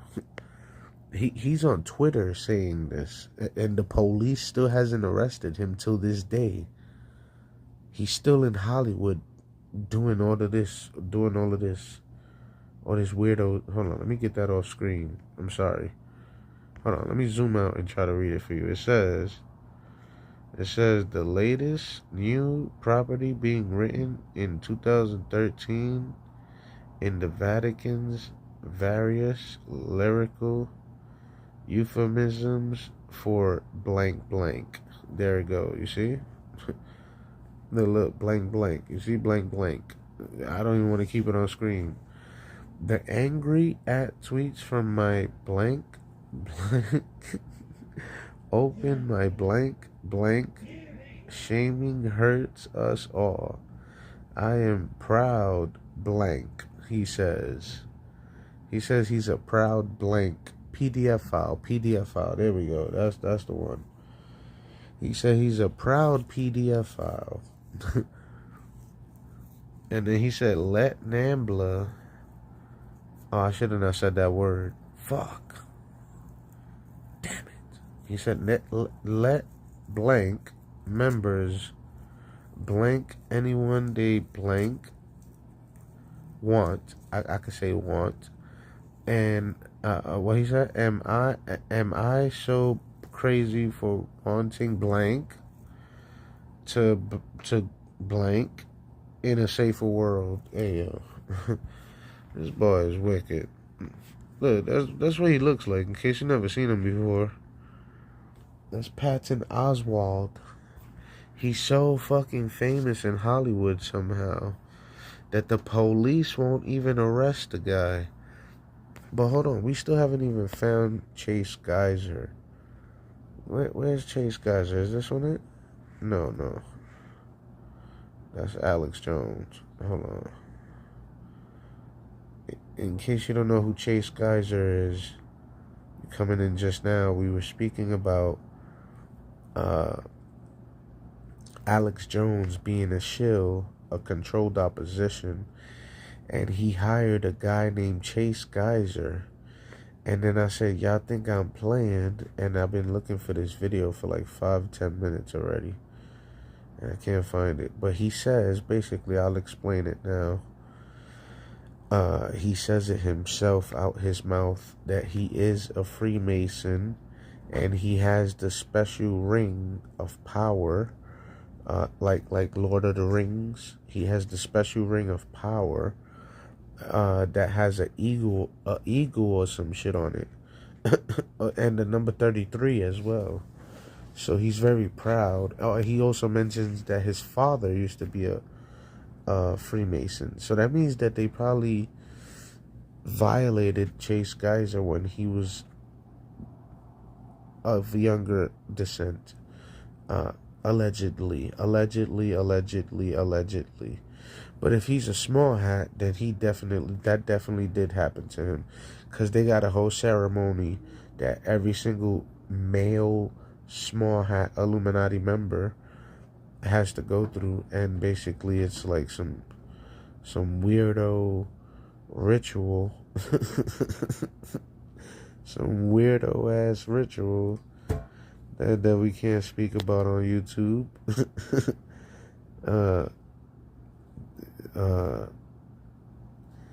And I can't even, hold on, I can't find Chase Geyser, so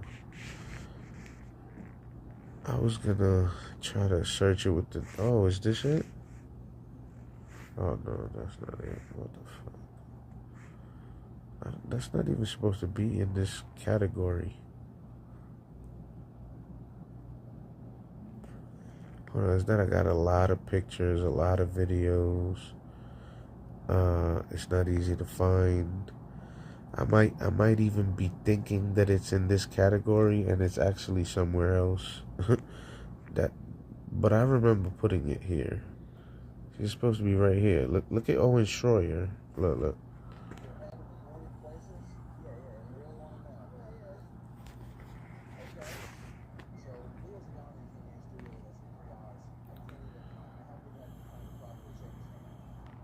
There it is. You see it? If you know, you know. You know what that is? I could tell you. That's the Freemasonic handshake. And if you don't know who the guy on the left side is, that is Leo Zagami. He is an author, but he comes from, allegedly, the Illuminati, from the Vatican. And he claims that he betrayed them and left and became an author to expose them with books and stuff like that. If you believe that fake ass fucking story, I got a Brooklyn Bridge to sell you right here 10 miles away from me that costs $77 million. If you want to send that money to my Cash App or my PayPal or the Stripe app that allows you to plug in your credit card, you don't even have to put in your name if I'm not mistaken.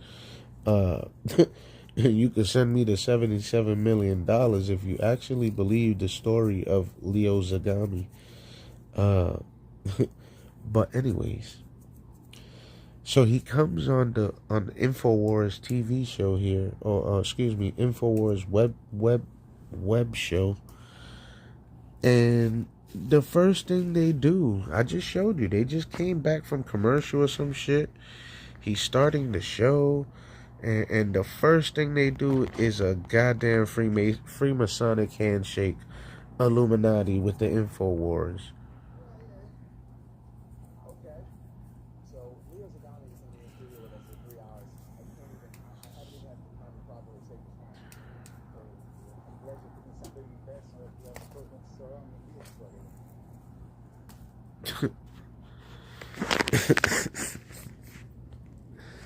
Oh boy.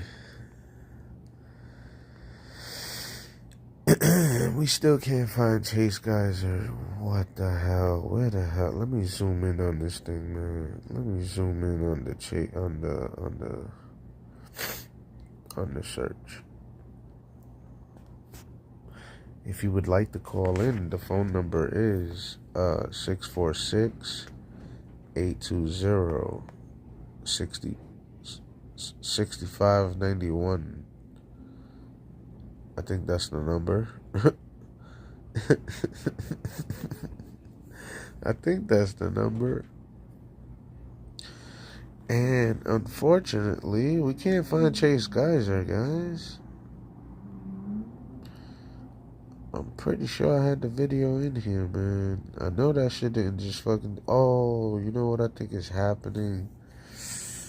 Ooh, I'm gonna be mad if I did that stupid shit. I think I put 3 videos together, and the Chase Geyser is the 3rd one, and that's why I can't find it. Yeah, I think that's exactly what I did. And then I deleted the original. Okay, that's definitely not the one. Damn, why did I do that stupid shit, man? Damn, so let's start checking these. This one says 9 seconds. This one says 2 minutes. Definitely not that one. Might be this one. Let's see. Yep, it is this one. Oh, no. That's just Alex Jones by himself. Oh, wait. What?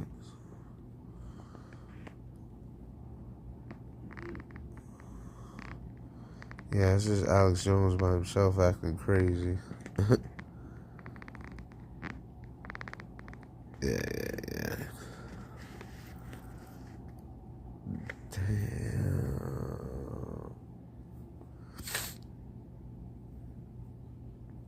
But how? I'm getting mad. I can't find it. Is this one it? Let's see. Nope. That's 3 Alex Jones videos I put together. This is when I was still a fan of him and the rest of the InfoWars, but I've learned a lot since back then, and that is no longer the case. Yes, I still have the videos because the information is actually still true, but like I said to the caller in previous video, Alex Jones tells you the truth 80% of the time. The one thing he's not telling you is that he's not telling you who's doing it. He's saying Illuminati, which is very close, and Freemason, which is very close, but he doesn't say exactly who it is, which that's where the problem lies, and that's how you know who he's with. That's how you know who he's really down with. unfortunately. For us who learned that shit late. Okay, this is not the one either.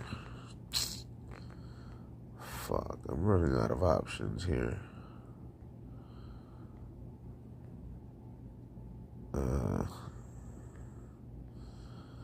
I don't find it. I don't find it, guys. I'm sorry. I've been here for like 15 minutes already. But I showed you Owen Schroyer, and I showed you his other guy. I think his name is Paul. Paul some shit. What the fuck is that motherfucker's name? Paul. Damn, my memory is bad right now. Because I've been through a lot, that's why. In the past 2 or 3 years, since right at the tail end of pandemic, a bunch of bad shit started happening to me. So these videos are older than the things that happened to me. So I haven't used these videos ever since way back then. If I show you the date, look, the date is 2023 here. You see it right here on the left side. It's 2023. So that should show you how old these videos are. No, that was not it either. That's definitely not the one. And like I said, I might be looking in the wrong place, but I know I put it here, man. That's what's getting me mad, that I know I put it here, and yet I'm not, can't find it. It's fucked up. It's kind of fucked up, actually. It's actually very messed up.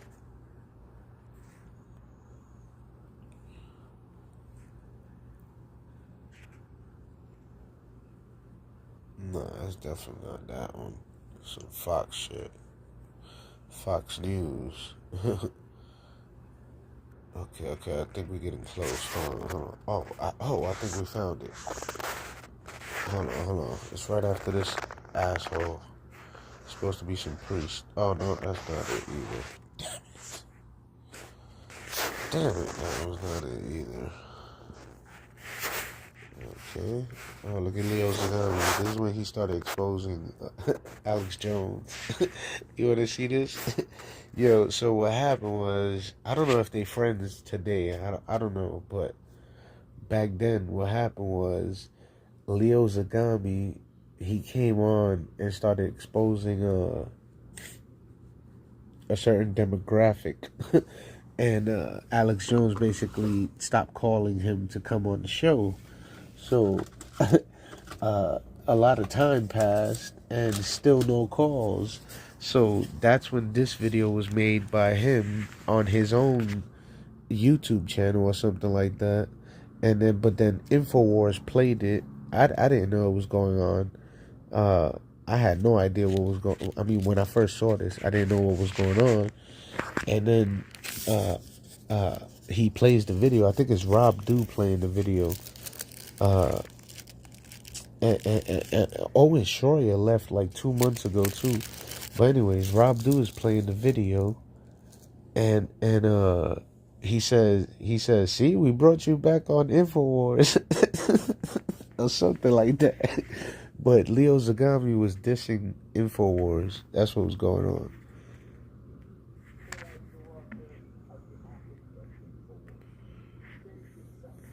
Unfortunately, very close to the Vatican and the Jesuits, who have basically said that we no longer want Leo Zagami on InfoWars and gave Alex Jones a lot of millions.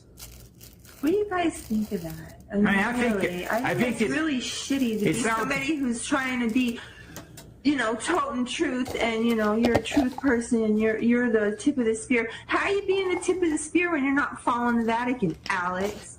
And I felt your energy when I was in that InfoWars studio, and it was not good, and I didn't say anything to anybody. No, but the thing is, how can you be at the tip of the spear? We are trying to be at the tip of the spear here. We are bringing you in the exploration of the Illuminati occult world since the beginning of the year. We brought you a lot more episode of news concerning various things last year. We now think that at the moment it's good to just explore this Illuminati, much more in depth. But I'm very disappointed with those who don't want to fight the enemy and have sold out and have a big platform, something that I will not have because I've been censored, my channels have been removed, I've been basically completely... Promised things that didn't come through. Well, I mean, he's a real creep. He's a real creep, that guy. I mean, I just think that, not giving us a Band.video channel was something a little bit suspicious. But then when I saw that he's no longer touching the Vatican, even when the Vatican is doing things like an exhibition on God being a trans, come on, man, that's really far out. I mean, it's just not happening. I mean, you can't, not cover the Vatican. So all the info warriors that are watching Alex Jones, every single day, are you not, we don't watch it, so we don't know. Are you not getting the news from the Vatican? I mean, that's all roads lead to Rome. Wow. Oh, I didn't get it. Damn. I didn't get the Rob Du at the end saying that. I cut it off. But when he said that shit, that's when I was like, wait, I had to rewind it, and that's when I recorded it and I kept it. And that's the video that you just saw.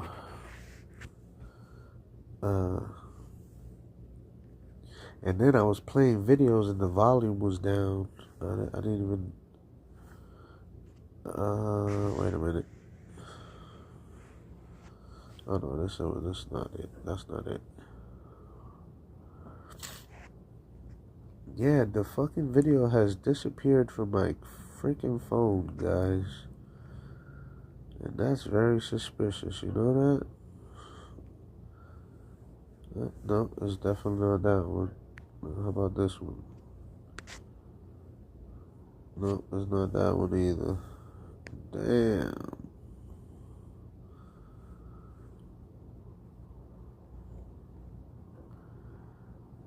Shit. I don't see it. I don't see it, and it's not up there. It's supposed to be around that other Owen Schroyer video, the one with the handshake. And then Owen Schroyer, he left InfoWars because he was talking about that Charlie Kirk shit. Excuse me, that Charlie Kirk case. And I think Alex Jones fired him. Well, matter of fact, bullshit. They probably lied and made up that whole entire story to make it look like Owen Schroyer is a controlled opposition against Alex Jones or whatever.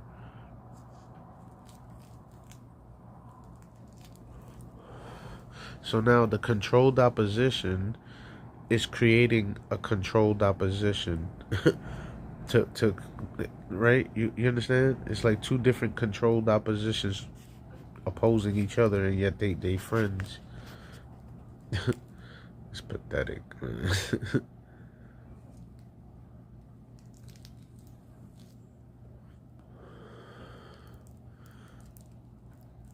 Yeah, it's not down here.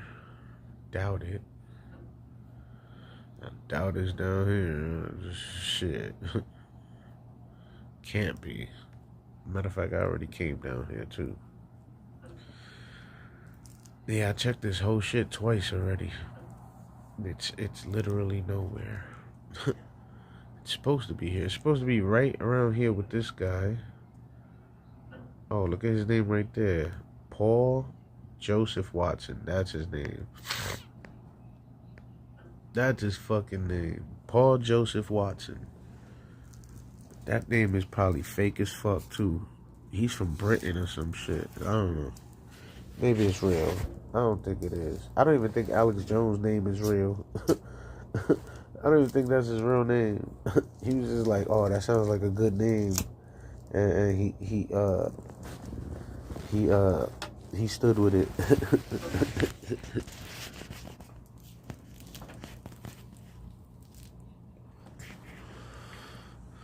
Telling you, man, we live in an illusion. We live in an illusion in this planet. Oh, you know what I heard? Well, I didn't hear it. Illuminati bot posted it. He said some lady who predicted stuff. I think it was a lady. It was some Hindu Indian looking lady. I don't know. But they claimed that the aliens are coming this year.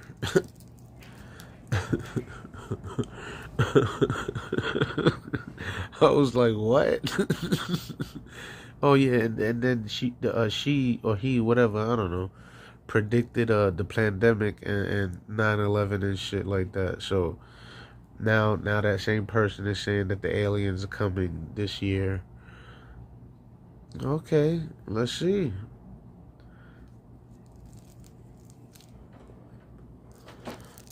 Let's see.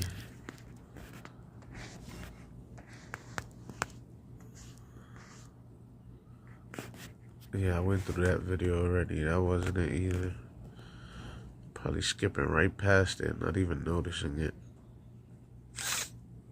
That's probably the problem. Skipping right past the shit, not even noticing it.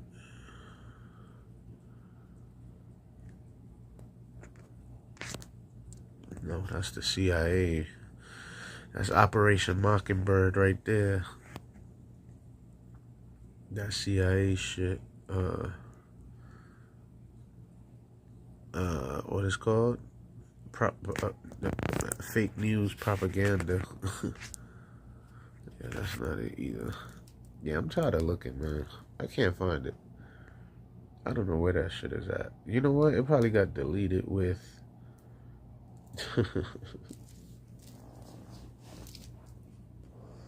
I just thought about that.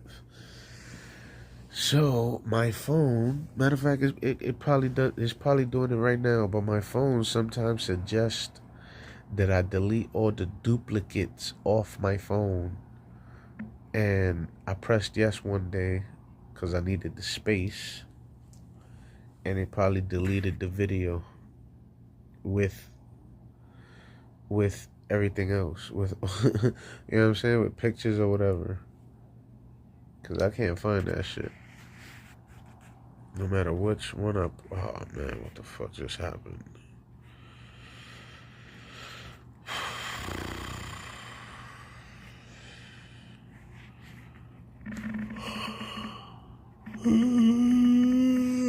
Excuse me, I'm so sorry about that. I can't hold it sometimes, man. I'm telling you, that's how you know I'm tired.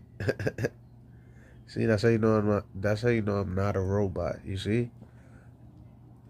Y'all probably thought I was a robot. You know, I had somebody ask me that shit on Twitter one day, and I started fucking around. I'm like, yes, I'm a robot. I think they believed it. I think they really believed it, man. Or maybe they was just playing along. Maybe that's what it was. I don't know.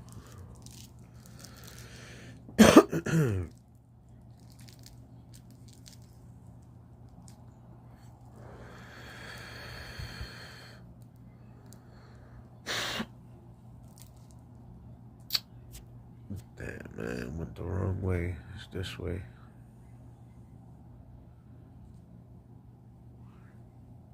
Yeah, I don't know what to do here no more, guys, honestly. me not know what to do here, man. This shit is very time consuming. It's very time consuming to look for this thing. Right back where we started. Yeah, we're gonna get up out of here, man. Fuck that shit. We out. You wanna see your boy Trump though? No, let me not play that actually.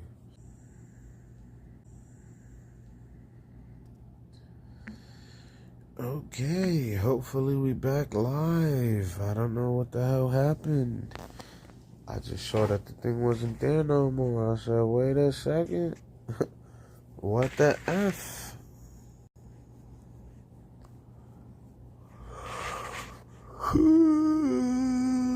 Oh, that was messed up though. They really tried to cut me off. I'm probably not even live on my other channels now, because they want to shut me down and stuff like that.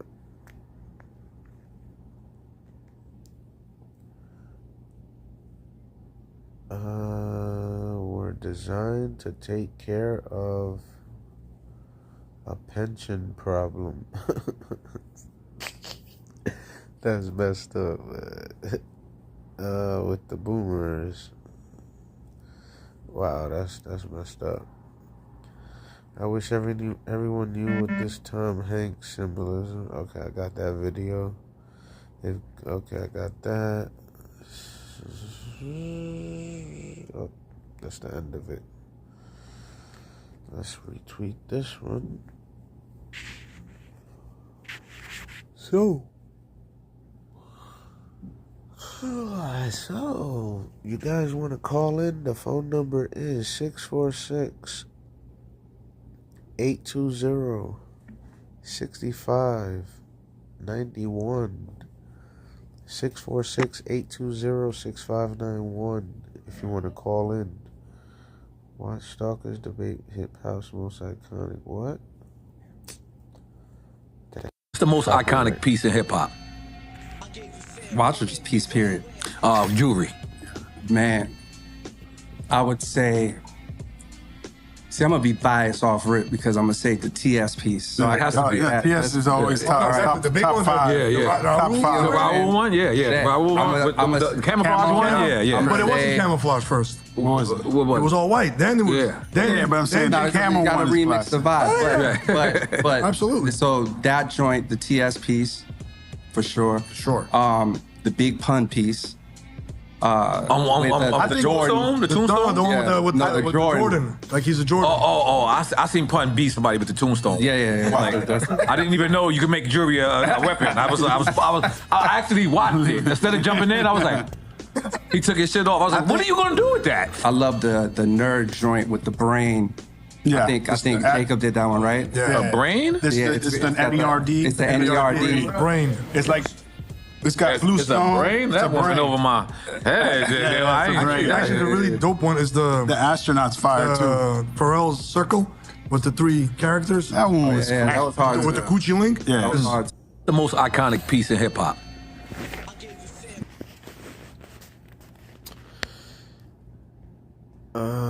Women apologize for wrongfully accusing Antoine Brown and wife's blank. Yeah, we're not gonna click on that because I don't even know how that's allowed on YouTube, but they allowed to do whatever the fuck they want. Not me. They'll hit me with a community. This is Jordan Tao with JT News Make. They'll hit me with a community guideline strike so fast. Yeah, smash that like button, smash that subscribe button. Okay, so we got Big Meech and Little Meech linking up with I Swear Vezo. I'm gonna be honest with you, man. It's over for Big Meech and Little Meech. I don't know. I guess like some people still hang on to that legacy of BMF, but the past year that's out the window. It's obvious Terry was the guy running the operation, and Big Meech is the one that kind of like brought the heat on initially. Now, I Swear Vezo, he didn't even know Big Meech. I'm gonna be honest with you. I like I Swear Vezo. I like his music. He didn't even know Big Meech. And Big Meech, like, we didn't even really know he was from Detroit. Like, when he was doing all the stuff with Smack DVD and everything, they weren't repping Detroit like that. It was mostly an Atlanta thing, right? Once you started doing more history on BMF later, you realize, oh, he started in Detroit and da-da-da-da, you know? But anyways, for some reason he's hanging out. There's nothing that Big Meech and them can offer. Maybe I Swear Vezzo is interested in getting in on that club. There's like a 24K club he's opening in Miami. That's possible. I Swear Vezzo is very successful independently. And Little Meech, who knows what's going to happen with him. I guess he's going to just have his boutique store, you know. But Fetty Wap will reportedly remain in home confinement till November 2026. I think he has to have permission every time he leaves to do work stuff like recording or anything like that. But I mean, that's a good, he gets to be home. I don't know what he's going to do for money, but because usually he'd have to tour or something. But maybe they'll let him do shows. I have no idea. Pooch Ice-T stamps Maine Music and BG for being certified in the pen. That's a super random post. I saw that just 2 days ago. Pooch Ice-T all of a sudden says he is the streets, when originally he said F the streets.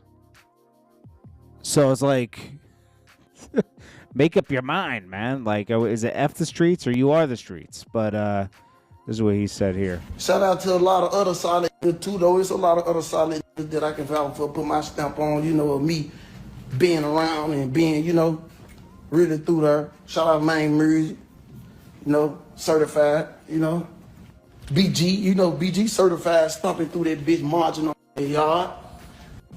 Shout out to a lot of other solid. I'm a fan of hip hop, so I'm listening to all the young, the Pooch Ice-T and Okay, so hey, Pooch Ice-T is confused, but he has the best record out right now from someone from the street.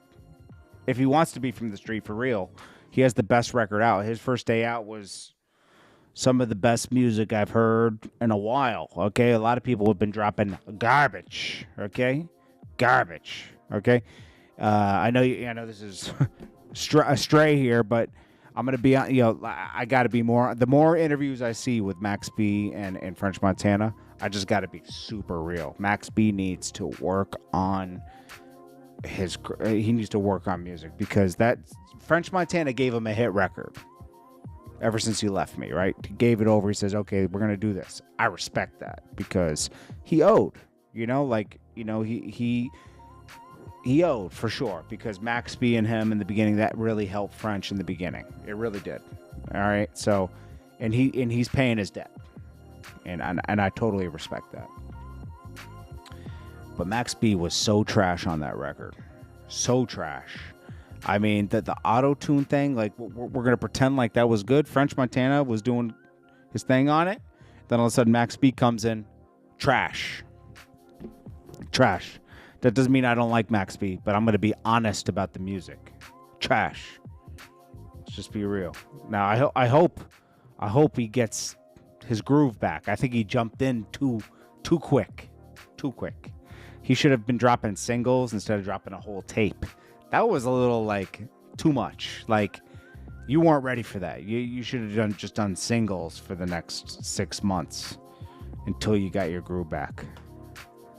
Stunna Girl jumps on Blueface's stream. I don't know if he's going to be part of the 101 Dalmatians, but they were doing something there. She was rating him at 10. Something's going on there. Maybe she'll be part of the crew. Who knows? Selena Powell has a new way of exposing people. She was charging $250 for the video with her and Offset that she recorded. Now Offset's trying to take her to court over this. Look at this. This girl does video calls for $50 a minute. Chats, phone calls for $25 a minute, and I guess a chat is just $5. That's how they're making so much money on OnlyFans. Look at this. That's how she's making so much money. All right, so Lil Wayne was mad. His team lost. He said, we had a loss playoff game to a guy with purple nails. We suck bare ass. Bare ass. We don't deserve to be in the playoffs straight like that. Then someone said, I know you're not being a homophobe out here. Look at you kissing Birdman. And that's a fact. I'm going to be honest with you. As much as I like Lil Wayne's music and everything, the 90s and early 2000s were spooky for Lil Wayne, all right? Remember when he was at 106 in Park? A lot of people remember this. They free asked Birdman, you know, oh, so you kissing any girls? And Wayne got the mic and said, he only kisses me. I said, whoa, pause, my G. I mean, that was crazy. And then this video, this came out 2 years after that. It was like, bro, what was going on in that house in the 90s, bro? In the 90s and early 2000s, what was going on with these guys? What was going on with them? Spooky. All right, so we got... All right, so Tupac. They keep trying to sell this car that Tupac died in.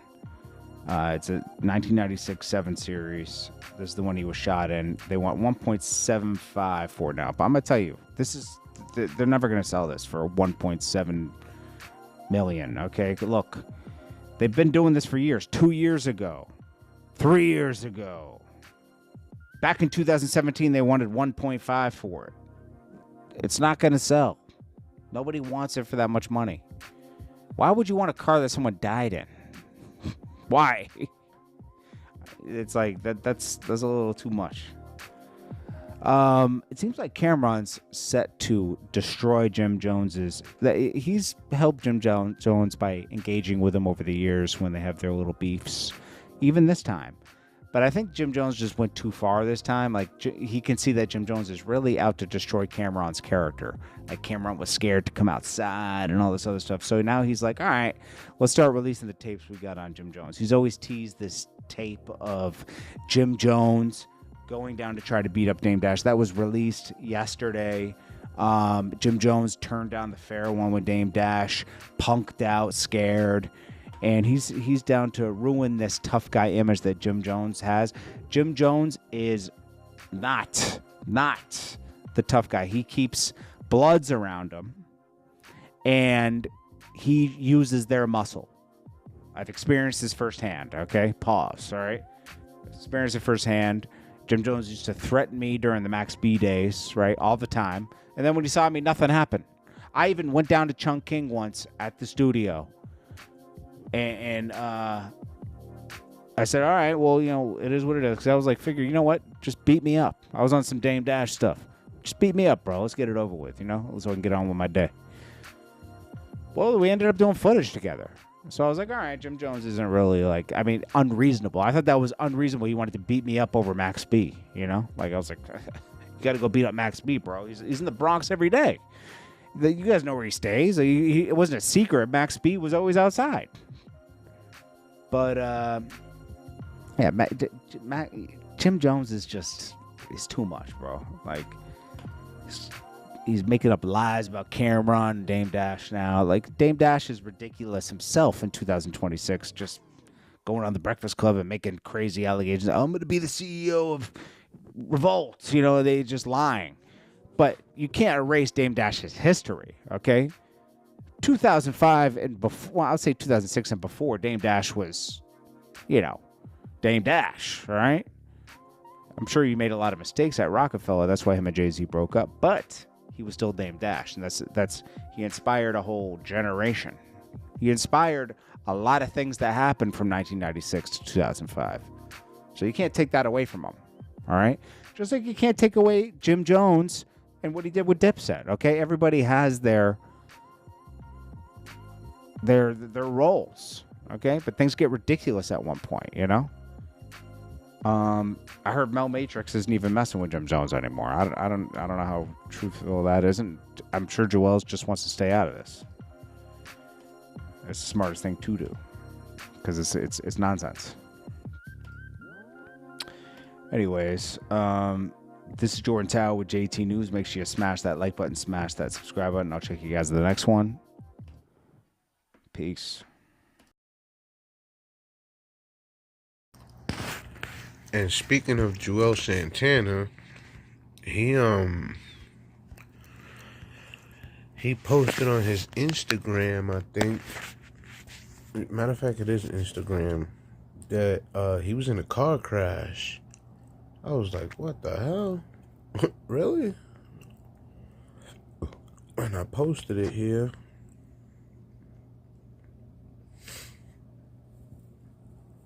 I was like, damn, Joel Santana. And he got like a bunch of bruises. See?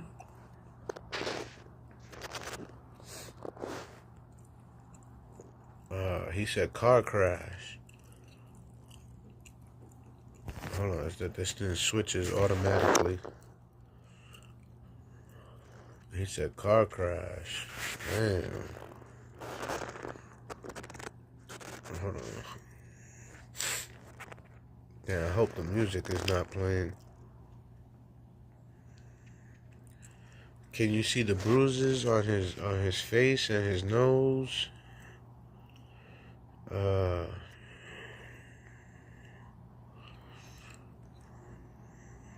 That's crazy. That's crazy. We almost lost Joel Santana. That's what that means. We almost lost Joel Santana. That's crazy. I didn't even see nobody else reporting on that shit. Maybe they don't know, or maybe they don't care. But that was posted like 2 or 3 hours ago. Hold on, let me see when I posted it. Because when I saw it, I posted it right after him. That was 4 hours ago. 4 hours ago. So it probably happened to him like 5 or 6 hours ago. That would be 2, 1, 12, 11, 10, 9. So around 9 o'clock, 8 o'clock, 9 o'clock, Joel Santana was in a car crash yesterday. That's crazy. I mean, how you crash? The traffic is so slow in New York City. It's like 30 miles per hour, 20 miles per hour. Maybe not on the highway. Even on the highway, the traffic is like 50 miles per hour, I think, or 60. No, hell no. It's like 45 actually over here. In Florida, that shit is like 70. I used to do 100 on the highway all the time. No tickets. I had the Waze app. I don't want to say what it does because I don't want to snitch, but that app is fire. It's like a GPS app. You should use it if you're a driver. You might find something you might like in there. It's spelled W-A-Z-E. It's real simple. Waze. It's one of the best apps in the fucking app store. Well, I think I'm out of here. I can't find nothing else on the internet, on the interwebs. You want to see this Instagram shit before I get out of here?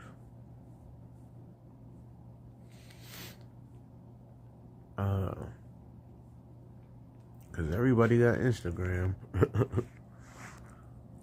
Change your password. Data breach has been impacted. 17.5 million users attack.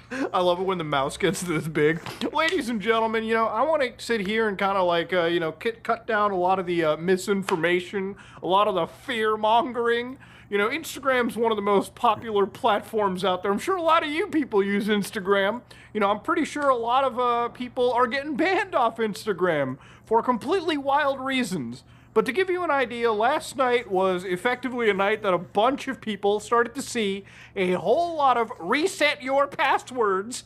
We got a request to reset your password. Now, I saw this yesterday, but it actually happened like kind of a day before. And it really actually happened mostly like 4 years before all this, but we'll get to all that later. And I kind of rolled my eyes a little bit because anytime I see, you know, platforms like Forbes talk about this, I want to actually die because the amount of misinformation and fear-mongering that comes out of this shit is insane. So for anybody who's like, you know, completely shocked, hoping to God that no group chats got leaked, your images are totally safe, you don't have to worry about it. You haven't been hacked.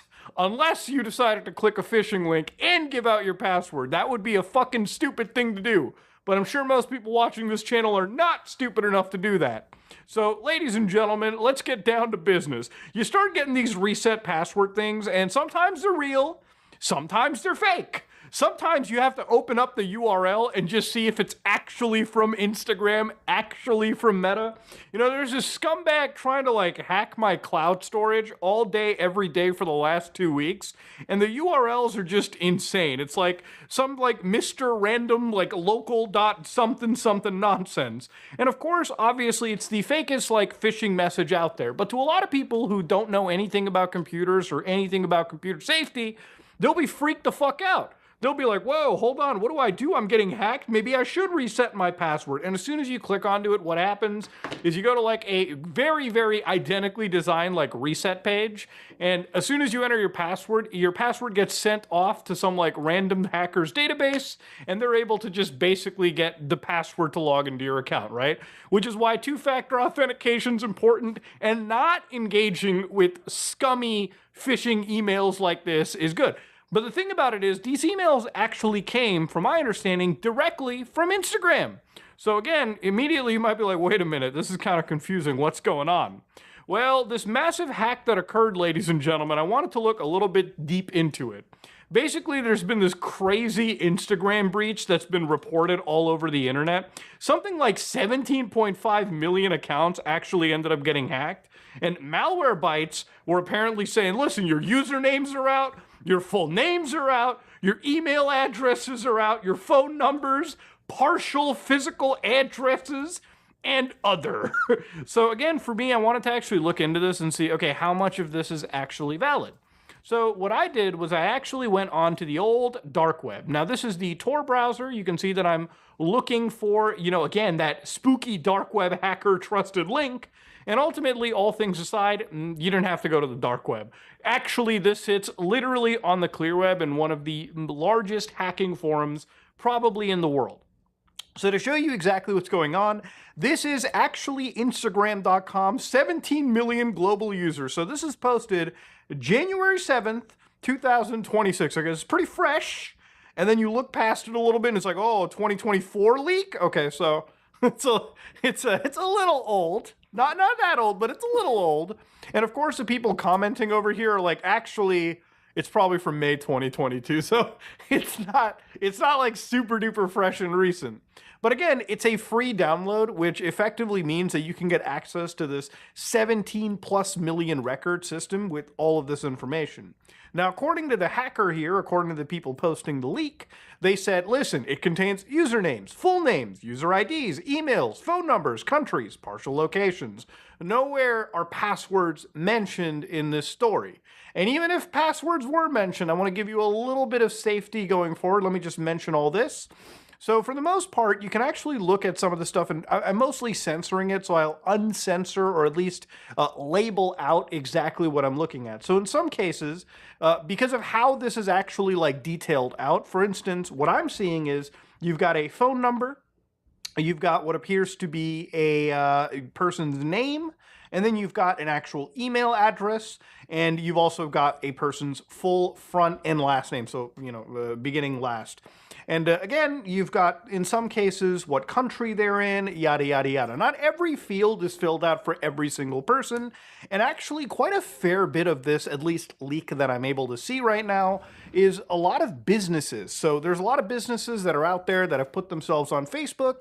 So for instance, they will just have their information there and an address provided, which all businesses kind of do. Okay, if a restaurant puts itself up on Facebook, probably going to have an address so you know where to go if you want to get your food. Simple as that. Now, I hate calling this a hack because it's not necessarily a hack. It's actually more of what we call a scrape. So basically what's gone on is for, however long this was going on, and obviously back in 2022, or I guess 2024, based on how this leak is there, kind of disputed. Basically what happened was the nerd who was doing this scraped a API, scraped the actual website Instagram for all the information they could find. Basically a scrape, for layman's terms, is imagine if Instagram was like this big building and people were going in and out. Basically what the scrape would be doing, actually that's a pretty terrible way to describe it. What a scrape is doing is basically looking at everything that's publicly available on Instagram, okay? So publicly accessible by just Google, right? Like if you Google somebody, their name, space Instagram, this is what's right there. So basically somebody is just scraping for the information that Instagram is publicly providing.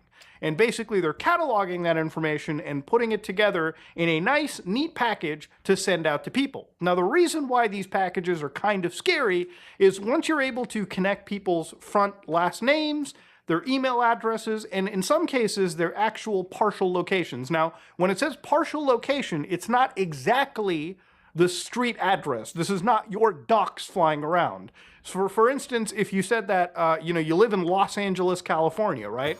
That would be the partial location. So if you detailed what city and country you lived in, there you go. Now, you don't have to be too freaked out about it because, for instance, Los Angeles, as in the example, is a pretty huge city, a pretty massive area. So, you don't really have to worry too much. It would only be that big of an issue if you exactly pointed out your home address, which if you're putting your home address out there for the public to grab, then bro, it's kind of on you. Okay, I hate to be the victim blamer, but it's kind of on you.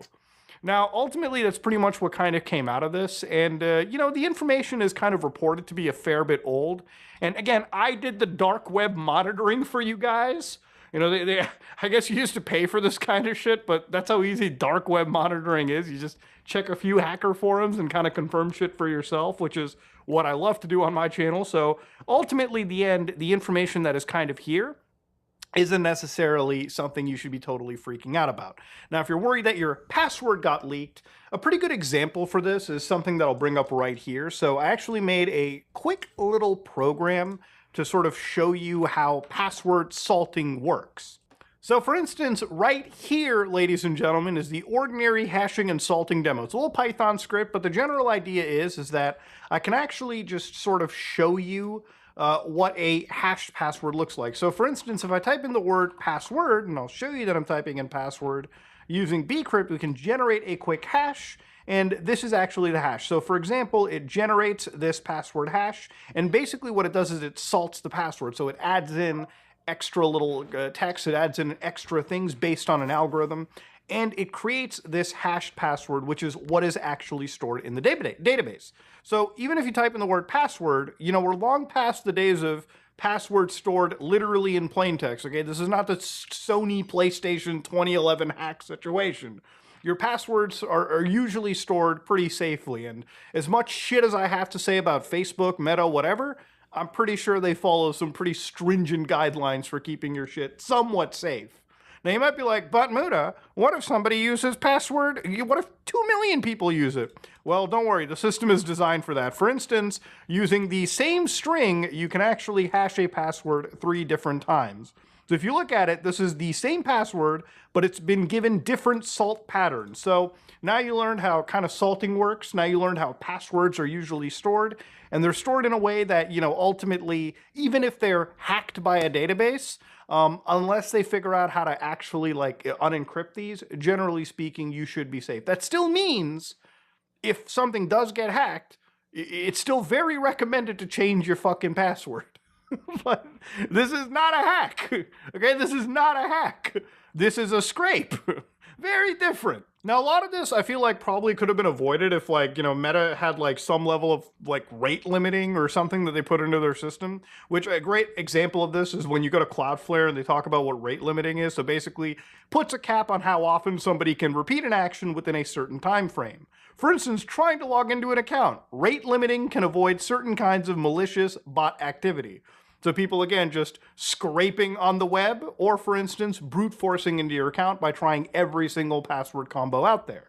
It's kind of like, when you're like logging into your phone or something and you enter the password wrong like 10 times, it's like, gotta wait a minute. Then if you fuck up and it's like, wait 5 minutes, wait 10 minutes, wait an hour, wait a day.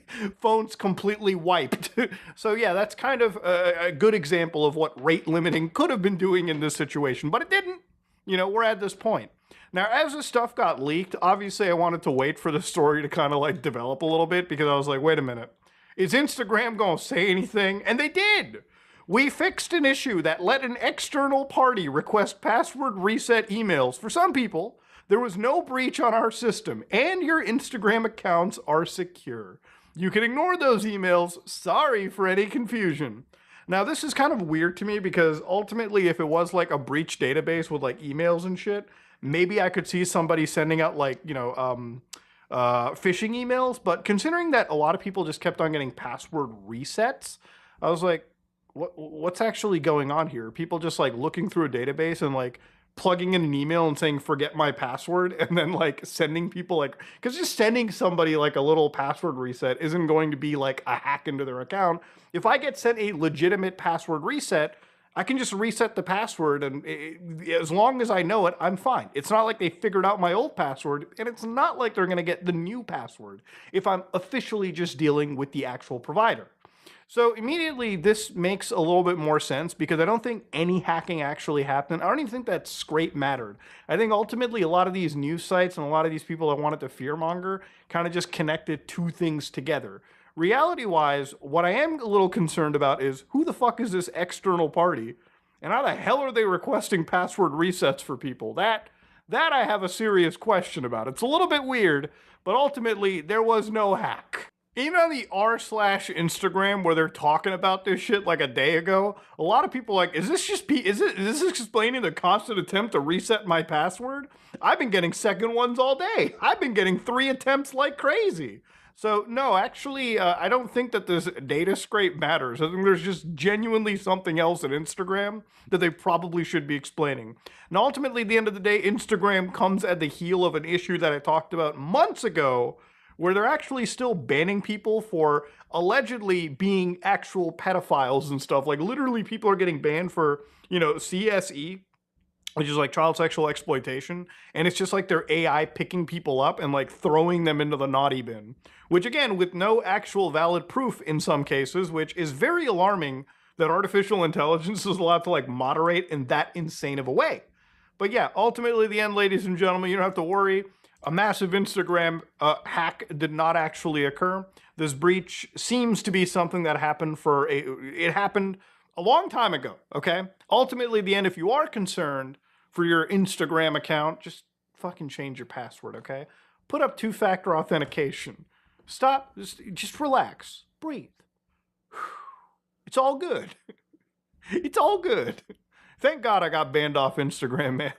I got banned for impersonating myself, and honestly, it's been great since. The less meta in my life, the better. If you like what you saw, please like, comment, and subscribe. Dislike if you dislike it. Let me know if you learned something. I am out.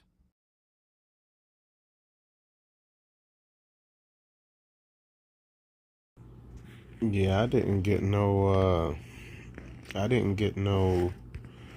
Instagram password reset. So hopefully I'm good. I'm straight. My information is good.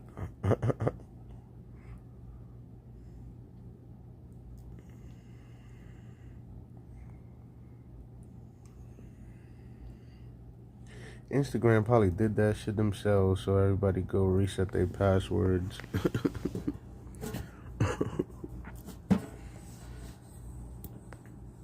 Because Instagram is technically the Illuminati as well. I know it's starting to sound cliche, but it's true.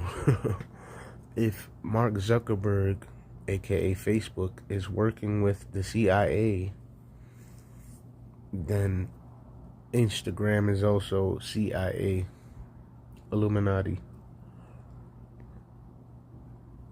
Allegedly.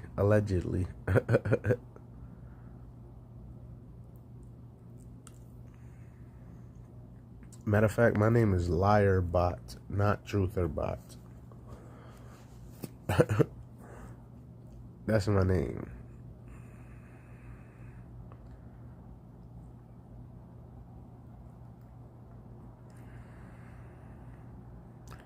Wow, we've run out of videos, man. I'm out of here. See you guys on the next one. Actually, allegedly, there's a whole bunch of actors that work for George Soros and Bill Gates and Rothschild and Rockefeller and Obama and Hillary Clinton and who else? And Biden and Kamala Harris and probably Trump and who else? Anyway, but these actors are causing havoc all over certain cities, and allegedly they're out there going crazy. I'm out of here, man. See you guys on the next one. Let's get out of here with one of my songs. This song is called Rhythmatic Explosion.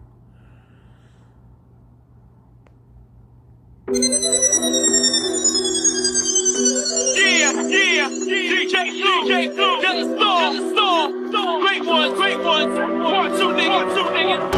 Birds of the bees, smoking on trees, float like a butterfly, sting like a bee. Your favorite rappers love me. Illuminati hoes wanna fuck me. It's nothing to me, but trust me, when the fun starts, you can't get enough of me. I'm flabbergasted in the middle of space. I'm trying to make your heart beat like bass. Smoking gas, 10 blunts to the face. DJ Clue, just storm. Mixtape, volume 2. She keep thinking I'm candy, till she wanna drink me up like Ray J and Brandy. They just went chimpanzee. I be jumping out the window like vigilante. Winner, chicken dinner. Niggas copy me like a printer. I come with the fire to burn down the winner. It's like I'm a beginner, but I'm a professional spinner. Cold out here in these streets in the winter. Mainstream rappers' music is trash. Now they be gatekeeping podcasts. Crash out mode, lights start to flash. Mass household, she loves to smash. She got the bubble pass, she wanna cuddle fast. All she want is cash, cakeaholic like they dash. They swallow liquor bottles, politicians wanna squabble. You better be happy, Illuminati didn't remodel you into a cheeseburger at McDonald's. People with money are the Illuminati favorite puppet dummies. USA government policies. It's so funny how you mad at me, but not Rothschild, you PDF5. Printing money illegally because you're in the Illuminati. They be like, good job there, little man, you's a big dumbass. I don't know how hot I am, I think that's the problem, goddamn. I must be on fire like NBA Jam. Niggas talk about they just wanna vibe, so I'ma try something new on the fly. I guess I rhyme how I be getting high like a zombie. I'm not using my mind.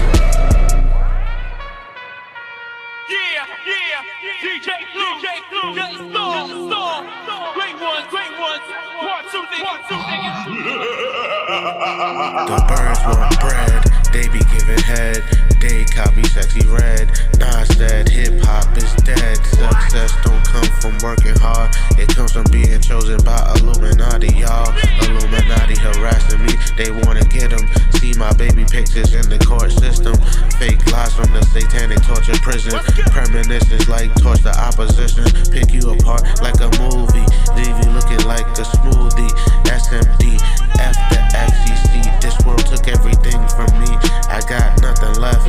Taxation and theft. Kevin Hart said, say it with your chest. I get head from 3 bitches.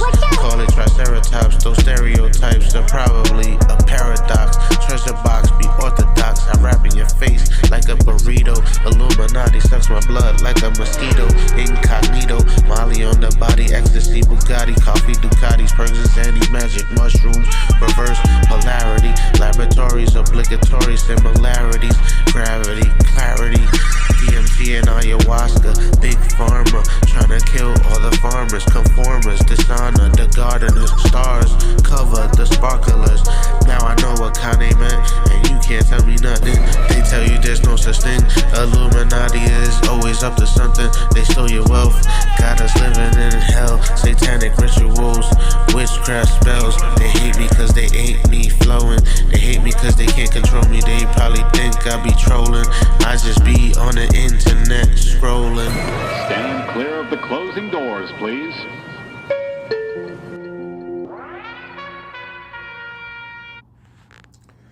Okay, so right when I was about to cut this shit off, we got another video that popped up here. So let's press play on this shit. Oh man, I'm tired as fuck. Come on, man, I'm skipping it.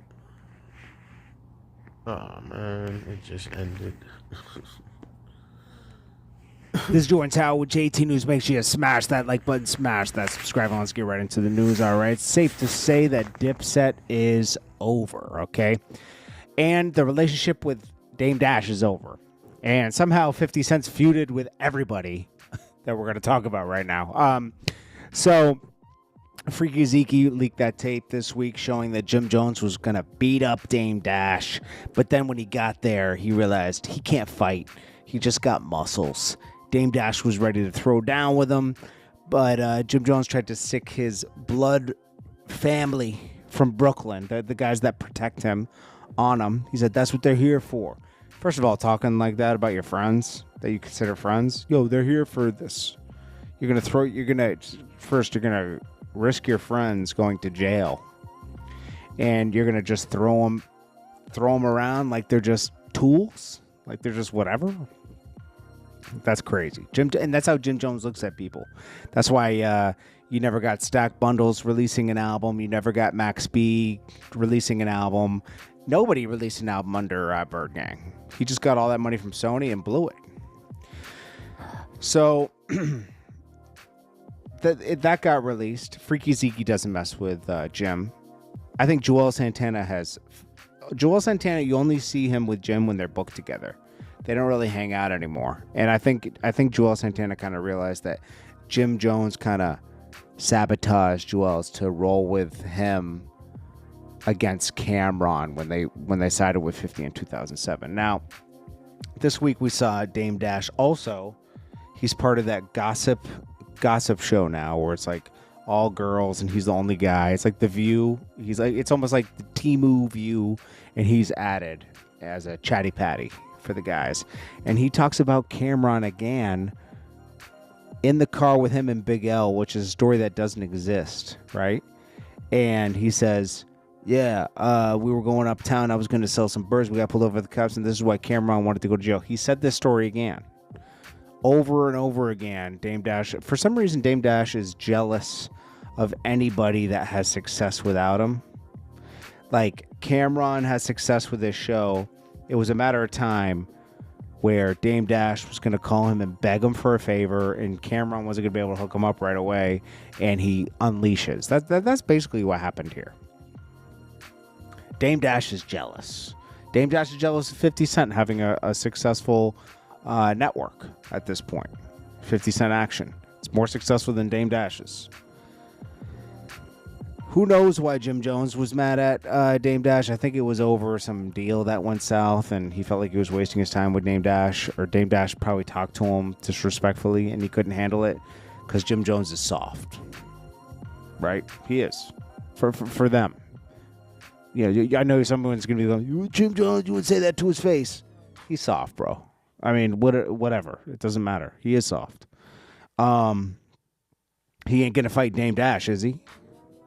So, okay. So anyways, I don't see Dipset ever getting back together. I always thought that maybe they'll do things still in the future, but after, Jim Jones blamed Cameron for losing verses, and it's always like every couple of years Jim Jones unleashes on Cameron. I mean, how many times? 3 times, really 4 times, and you're done. Like, you know, he went against him with the 50 Cent thing. Then they got back together again. Then went against him when he signed to Jay-Z at Rock Nation. That went nowhere, and they got back together again. And then the Versus thing happened. And then after the Versus thing, he went on Justin LeBoy's show at the beginning of 2025 and just like said a bunch of stuff about Cameron. And he continues to do that every once in a while. And at that point, it's like Cameron. It's because he was jealous that Cameron and Mace are friends again and doing that show together. He wishes it was him.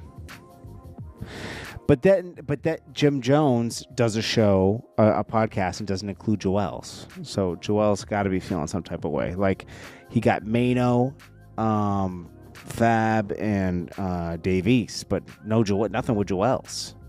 So he's not trying to include anybody in anything. And I don't know, man. You know, 50 Cent just sees how everything... He likes to nitpick with this Dipset thing because he had that huge problem with Cameron, and then Jim Jones and him fell out because Jim Jones is a sucker.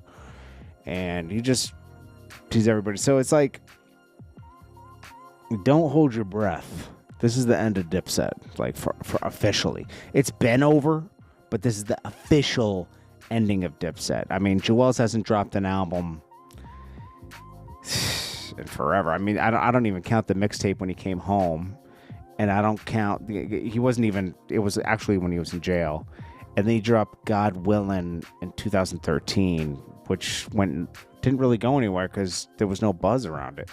Right now, he's sitting on a bunch of songs and videos and isn't doing anything with them. It's like Joel's is scared to drop music, drop even singles. I don't even think he could come back at this point. I think too many people have forgotten about him. I think he's super talented, and Jim Jones is dropping things and they only go triple plastique. So that is what it is, man. Now Dame Dash is on this gossip show now. He's pretty much with enemies with everybody in Dipset. Nobody's unified. That's what kills me about everything. Everyone talks about being loyal and being unified and being, we gotta get together. We're stronger together. And then all it takes is one bad seed to be jealous, and the whole thing falls apart. You can't. People that talk like that, I'm gonna tell you, people that talk like that, they're stronger to you together, right? Those the first people to cross everybody. They're saying that to use everybody. So like, yeah, we're going to all be together until I don't need you guys anymore. Then I'm going to cross you guys and go for Dolo. That's what always ends up happening. That's why the only group that really stayed together was D-Block. And that's because they've had differences, but they keep them internal. I can tell you that firsthand. They handle things internally. And that's how you're supposed to do it. You're not supposed to go talk about your friend publicly. That's the only group in New York. That MOP, Mobb Deep eventually broke up and got back together.